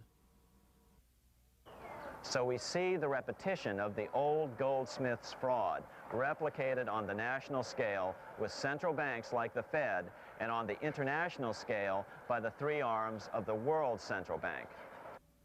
Is this organization of the BIS, the IMF, and the World Bank, which we refer to collectively as the World Central Bank, presently expanding and contracting world credit? Yes. Regulations put into effect in 1988 by the BIS required the world's bankers to raise their capital and reserves to 8% of liabilities by 1992. Increased capital requirements put an upper limit to the fractional reserve lending, similar to the way cash reserve requirements do. What is this seemingly insignificant regulation made in a Swiss city 8 years ago meant to the world? It means our banks cannot loan more and more money to buy more and more time before the next depression, as a maximum loan ratio is now set. It means those nations with the lowest bank reserves in their systems have already felt the terrible effects of this credit contraction as their banks scrambled to raise money to increase their reserves to 8%. To raise the money, they had to sell stocks, which depressed their stock markets and began the depression first in their countries. Japan, which in 1988 had among the lowest capital and reserve requirements and thus was the most affected by the regulation, has experienced a financial crash which began almost immediately in 1989, which has wiped out a staggering 50% of the value of its stock market since 1990 and 60% of the value of its commercial real estate. The Bank of Japan has lowered its interest rates to 0.5%, practically giving away money to resurrect the economy, but still the depression worsens. Due to the $20 billion U.S. bailout of Mexico, the financial collapse in that nation is already known here. Yet despite the bailout, the economy continues to be a disaster. One huge debt after another is rolled over as new loans are being made simply to enable Mexico to pay the interest on the old loans. In the south of Mexico, the poor have been in open revolt as every spare peso is being siphoned out of the country to make interest payments. It is important to note that a radical transfer of power is taking place as nations become subservient to a supranational world central bank controlled by a handful of the world's richest bankers. As the IMF creates more and more SDRs by the stroke of a pen on IMF ledgers, more and more nations borrow them to pay interest on their mounting debts and gradually fall under the control of the faceless bureaucrats of the World Central Bank. As the worldwide depression worsens and spreads, this will give the World Central Bank the power of economic life and death over these nations. It will decide which nations will be permitted to receive further loans and which nations will starve. Despite all the rhetoric about development and the alleviation of poverty, the result is a steady transfer of wealth from the debtor nations to the money changers' central banks which control the IMF and the World Bank. For example, in 1992, the Third World debtor nations, which borrowed from the World Bank, paid $198 million more to the central banks of the developed nations for World Bank-funded purposes than they received from the World Bank. All this increases their permanent debt in exchange for temporary relief of poverty caused by prior borrowings. Already, these repayments exceed the amount of the new loans. By 1992, Africa's external debt had reached $290 billion, 2.5 times greater than in 1980, resulting in skyrocketing infant mortality rates and unemployment, deterioration of schools, housing, and the general health of the people. The entire world faces the immeasurable suffering already destroying the Third World and now Japan, all for the benefit of the money changers. As one prominent Brazilian politician put it, "The Third World War has already started. It is a silent war, not for that reason any less sinister. The war is tearing down Brazil, Latin America, and practically all the Third World. Instead of soldiers dying, there are children. It is a war over the Third World debt, one which has as its main weapon interest, a weapon more deadly than the atom bomb, more shattering than a laser beam."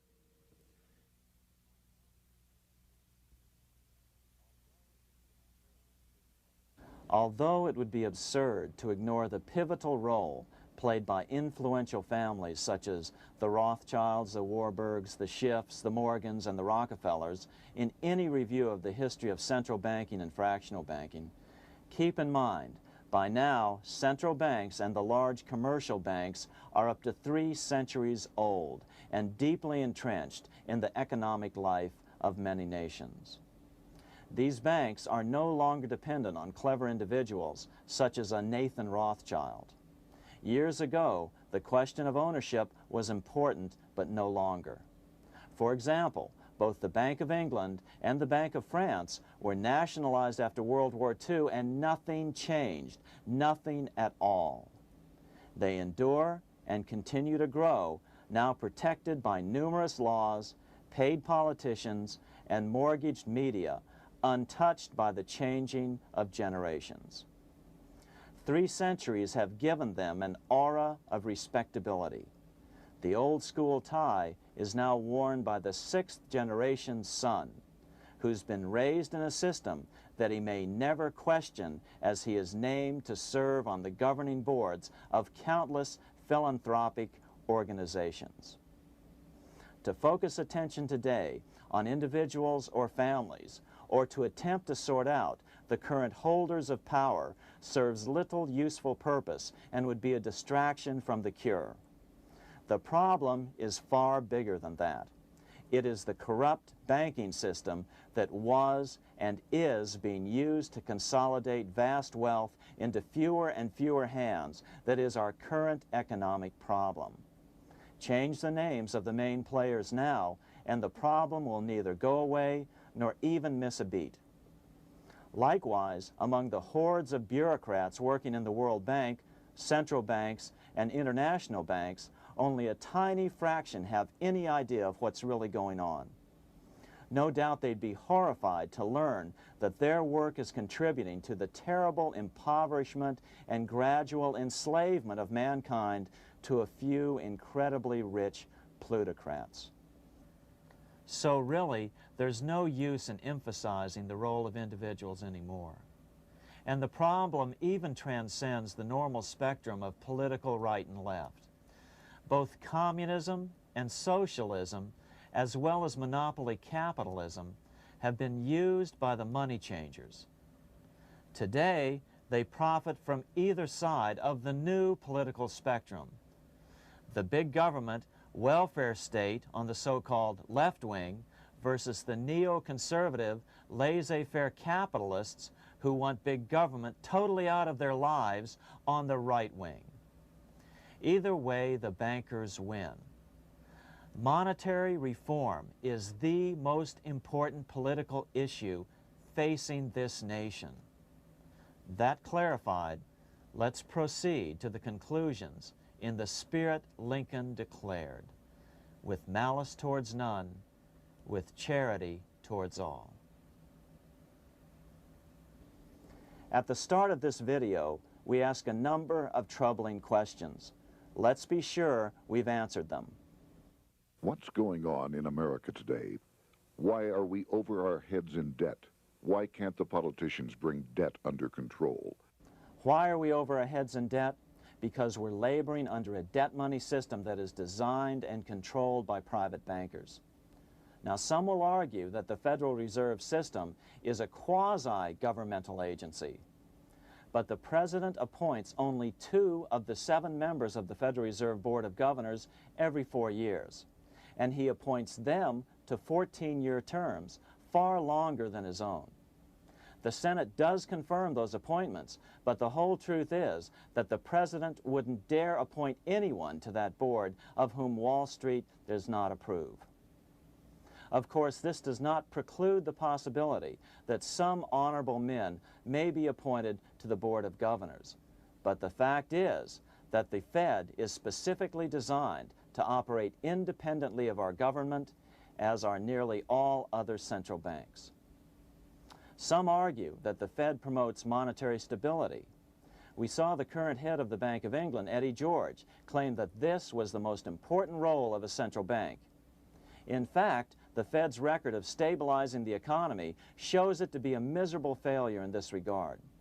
Within the first 25 years of its existence, the Fed caused 3 major economic downturns, including the Great Depression, and for the last 30 years has shepherded the American economy into a period of unprecedented inflation. Again, this is not some wild conspiracy theory. It's a well-known fact among top economists. As Nobel Prize-winning economist Milton Friedman put it, the stock of money, prices, and output was decidedly more unstable after the establishment of the Federal Reserve System than before.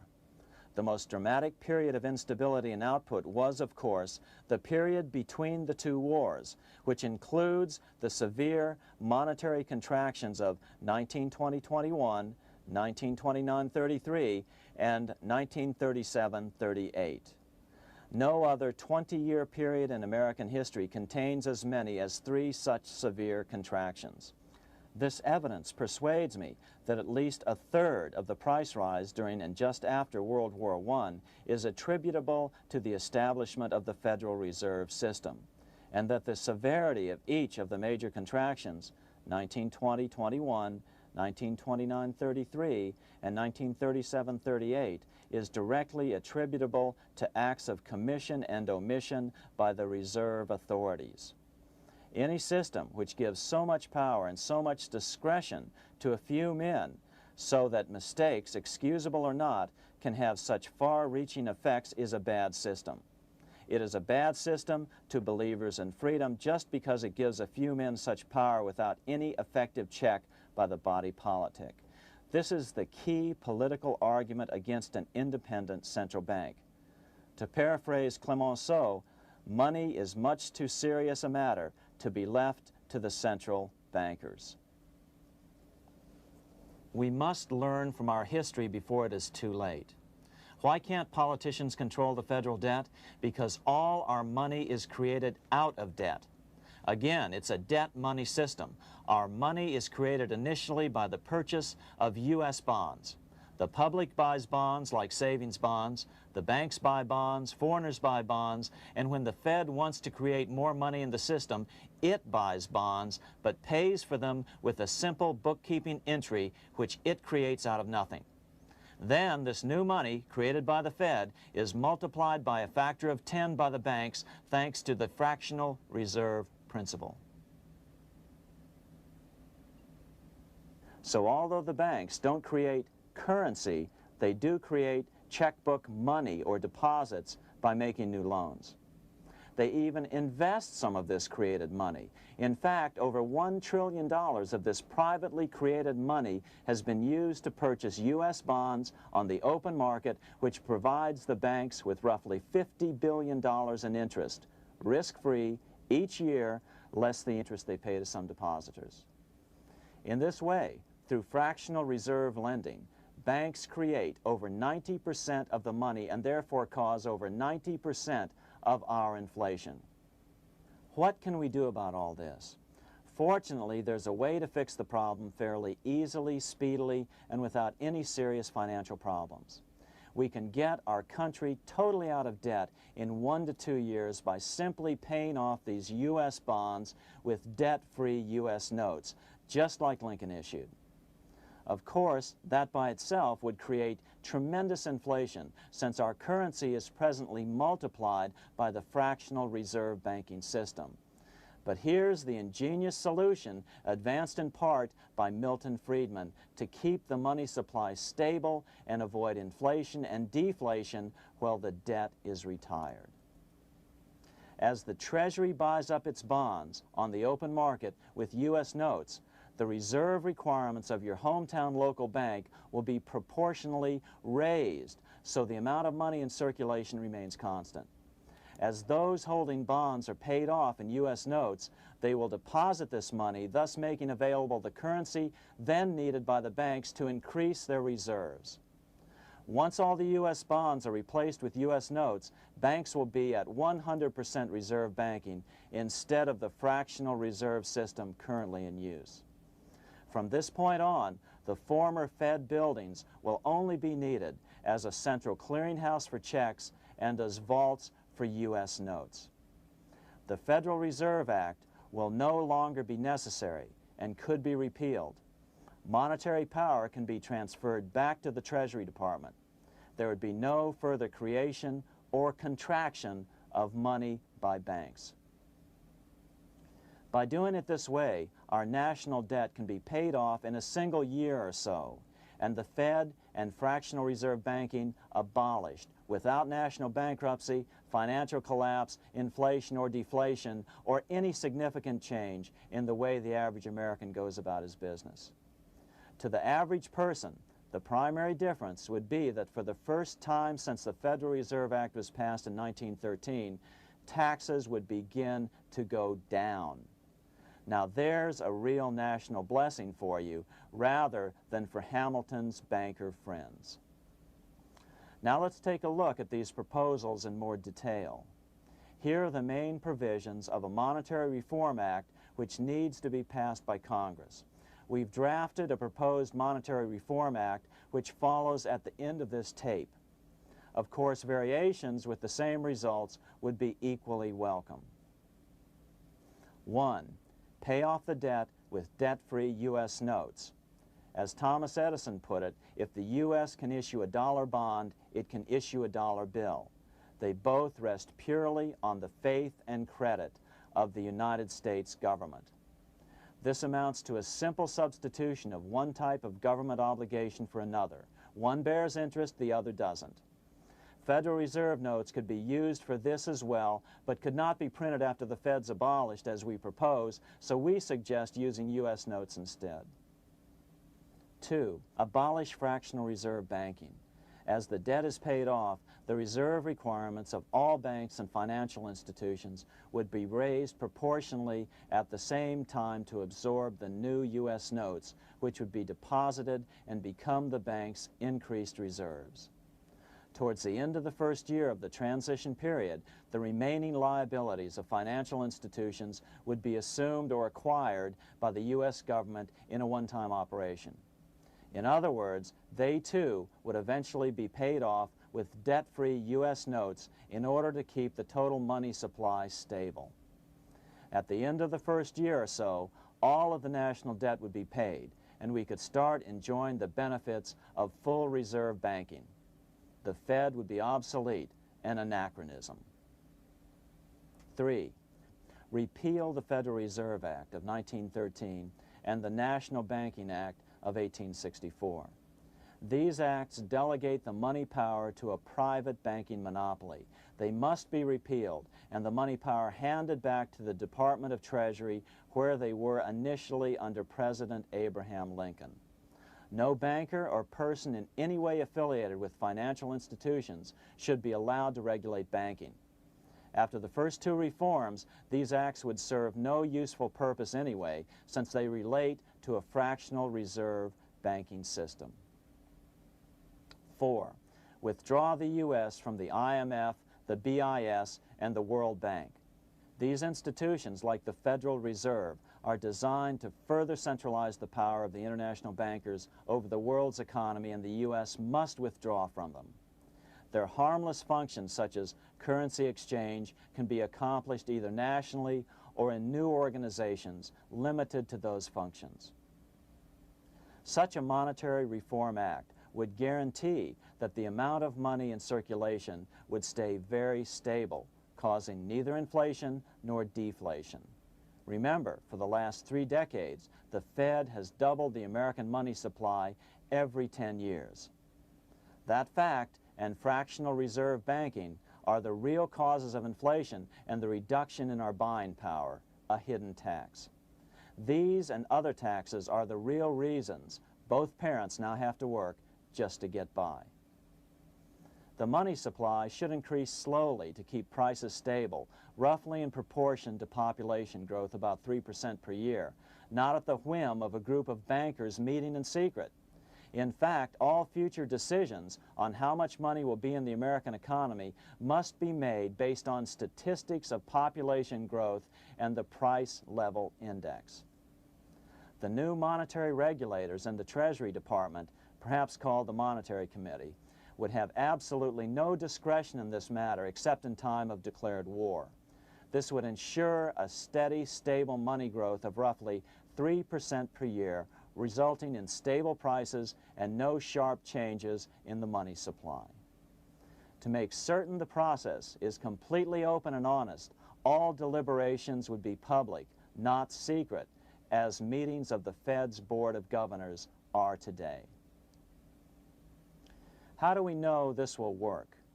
Because these steps remove the 2 major causes of economic instability, the Fed and fractional reserve banking, and the newest one as well, the BIS, Bank of International Settlements. But most importantly, the danger of a severe depression would be eliminated. Let's listen to Milton Friedman on the single cause of severe economic depressions. I know of no severe depression in any country or any time that was not accompanied by a sharp decline in the stock of money, and equally of no sharp decline in the stock of money that was not accompanied by a severe depression. Issuing our own currency is not a radical solution. It's been advocated by Presidents Jefferson, Madison, Jackson, Van Buren, and Lincoln. But it's been used at different times throughout Europe as well. Perhaps the best example is one of the small islands off the coast of France in the English Channel. Called Guernsey, it's been using debt-free money issues to pay for large building projects for nearly 200 years. Here we are on Guernsey, and this is the Guernsey flower and vegetable market. Guernsey is one of the most successful examples of just how well a debt-free money system can work. In 1815, a committee was appointed to investigate how best to finance this new market. The impoverished island could not afford more new taxes, so the state's fathers decided to try a revolutionary idea: issue their own paper money. They were just colorful paper notes, backed by nothing, but the people of this tiny island agreed to accept them and trade with them. To be sure they circulated widely, they were declared to be good for the payment of taxes. Of course, this idea was nothing new. It was exactly what America had done before the American Revolution, and there are many other examples throughout the world. But it was new to Guernsey, and it worked miracles. This market is still in use, and remember, it was built for no debt to the people of this island state. But what if we follow Guernsey's example? How would the bankers react to these reforms? Certainly the international bankers' cartel will oppose reforms that do away with their control of the world's economies as they have in the past. But it is equally certain that Congress has the constitutional authority and responsibility to authorize the issuance of debt-free money, U.S. notes, and to reform the very banking laws it ill-advisedly enacted. Undoubtedly, the bankers will claim that issuing debt-free money will cause severe inflation or make other dire predictions. But remember, it is fractional reserve banking which is the real cause of over 90% of all inflation, not whether debt-free U.S. notes are used to pay for government deficits. In the current system, any spending excesses on the part of Congress are turned into more debt bonds, and the 10% purchased by the Fed are then multiplied many times over by the bankers, causing over 90% of all inflation. Our fractional reserve and debt-based banking system is the problem. We must ignore its inevitable resistance to reform and remain firm until the cure is complete.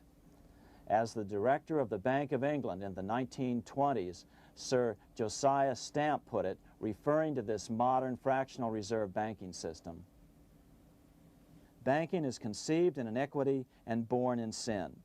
Bankers own the earth. Take it away from them, but leave them the power to create money and control credit, and with the flick of a pen, they will create enough money to buy it back again.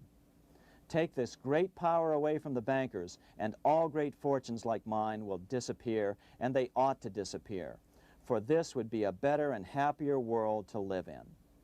But if you want to continue the slaves of bankers and pay the cost of your own slavery, let them continue to create money and to control credit." Americans are slowly figuring this out. Today, over 3,200 cities and counties have endorsed the proposal of a nonprofit organization called Sovereignty. The Sovereignty movement calls for Congress to authorize the Secretary of the Treasury to issue $90 billion per year of U.S. notes, not Federal Reserve notes nor debt-based bonds, to loan money interest-free to cities, counties, and school districts for needed capital improvements. Remarkably, and to their praise, the Community Bankers Association of Illinois, representing 515 member banks, has endorsed this sovereignty proposal, a good step in the right direction. As Milton Friedman has repeatedly pointed out, no severe depression can occur without a severe contraction of money. In our system, only the Fed, the Bank of International Settlements, with U.S. bankers' cooperation, or a combination of the largest Wall Street banks could cause a depression. In other words, our economy is so huge and resilient, a depression just can't happen by accident. Unless we reform our banking system, they will always have that power. They can pull the plug on our economy anytime they choose. The only solution is to abolish the Fed and the fractional reserve banking system and withdraw from the BIS. Only that will break the power of the international bankers over our economy. And keep in mind, a stock market crash itself cannot cause a severe depression. Only the severe contraction of our money supply can cause a severe depression. The stock market crash of 1929 only wiped out market speculators, mostly the small to medium ones, resulting in $3 billion in wealth changing hands. But it served as a smokescreen for a 33% contraction in credit by the Fed over the next 4 years, which resulted in over $40 billion in wealth from the American middle class being transferred to the big banks. Then, despite impotent howls of protest from a divided Congress, the independent Fed kept the money supply contracted for a full decade. Only World War II ended the terrible suffering the Fed inflicted on the American people. In a depression, the remaining wealth of the debt-burdened American middle class will be wiped out by unemployment, declining wages, and the resulting foreclosures. If we start to act to reform our monetary system, the money changers may do what they did in 1929 and then the 1930s, crash the stock market and use that as a smokescreen while contracting the money supply. But if we're determined to fight to regain control over our money, we can come out of it fairly quickly, perhaps in only a very few months, as U.S. notes begin to circulate and replace the money withdrawn by the bankers. The longer we wait, the greater the danger we'll permanently lose control of our nation. But some still wonder why the international bankers would want to cause a depression. Wouldn't that be killing the goose that is currently laying all those golden interest eggs? Remember what Larry Bates said at the first of this videotape. You see, in periods of economic upheaval, in economic crisis, wealth is not destroyed. It is merely transferred. Do we have any hints as to what the money changers have in store for us? Here's what David Rockefeller, the chairman of Chase Manhattan Bank, the largest Wall Street bank, had to say. We are on the verge of a global transformation. All we need is the right major crisis and the nation will accept the New World Order. So, crisis is needed to fulfill their plans quickly. The only question is when the crisis will occur. Fortunately, we probably have a little time. It's unlikely that this crisis will occur before the 1996 elections, but after that, the danger begins rising. But whether or not they decide to cause a crash or a depression through relentless increases in taxes and the loss of hundreds of thousands of jobs being sent overseas thanks to trade agreements such as GATT and NAFTA, the American middle class is an endangered species. Cheaper labor, including slave labor in Red China, which Harry Wu has heroically documented, is being used to compete with American labor. In other words, money is being consolidated in fewer and fewer hands as never before in the history of this nation or the world. Without reform, the American middle class will soon be extinct, leaving only the very rich few and the very many poor, as has already occurred in most of the world. We've been warned of all this by congressmen, presidents, industrialists, and economists down through the years. Religious leaders, too, have seen the danger. About 1898, during the time of William Jennings Bryan, Pope Leo XIII put it this way. On the one side, there is the party which holds the power because it holds the wealth, which has in its grasp all labor and all trade, which manipulates for its own benefit and its own purposes all the sources of supply, and which is powerfully represented in the councils of state itself. On the other side, there is the needy and powerless multitude, sore and suffering. Rapacious usury, which, although more than once condemned by the Church, is nevertheless under a different form, but with the same guilt, still practiced by avaricious and grasping men, so that a small number of very rich men have been able to lay upon the masses of the poor a yoke little better than slavery itself. More recently, during America's Great Depression, Pope Pius XI spoke of the same problem. In our days, not alone is wealth accumulated, but immense power and despotic economic domination is concentrated in the hands of a few. This power becomes particularly irresistible when exercised by those who, because they hold and control money, are able also to govern credit and determine its allotment. For this reason, supplying, so to speak, the lifeblood to the entire economic body and grasping, as it were, in their hands the very soul of the economy, so that no one dare breathe against their will. Educate your friends. Our country needs a solid group who really understand how our money is manipulated and what the solutions really are.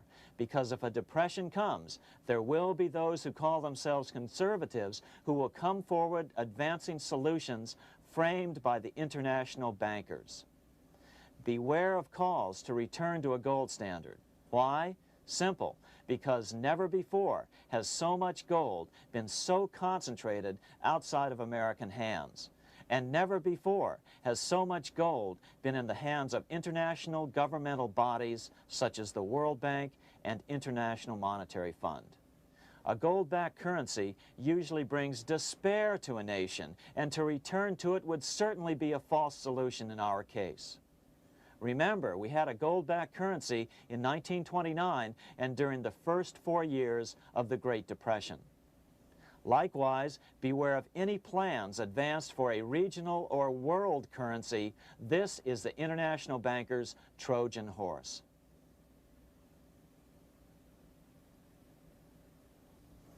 Educate your member of Congress. It only takes a few persuasive members to make the others pay attention. Most congressmen just don't understand the system. Some understand it, but are so influenced by bank PAC contributions that they ignore it, not realizing the gravity of their neglect.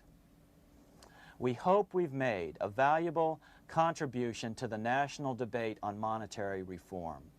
It remains for each man to do his duty, consistent with his state in life. May God give us the light to help reform our nation and ourselves.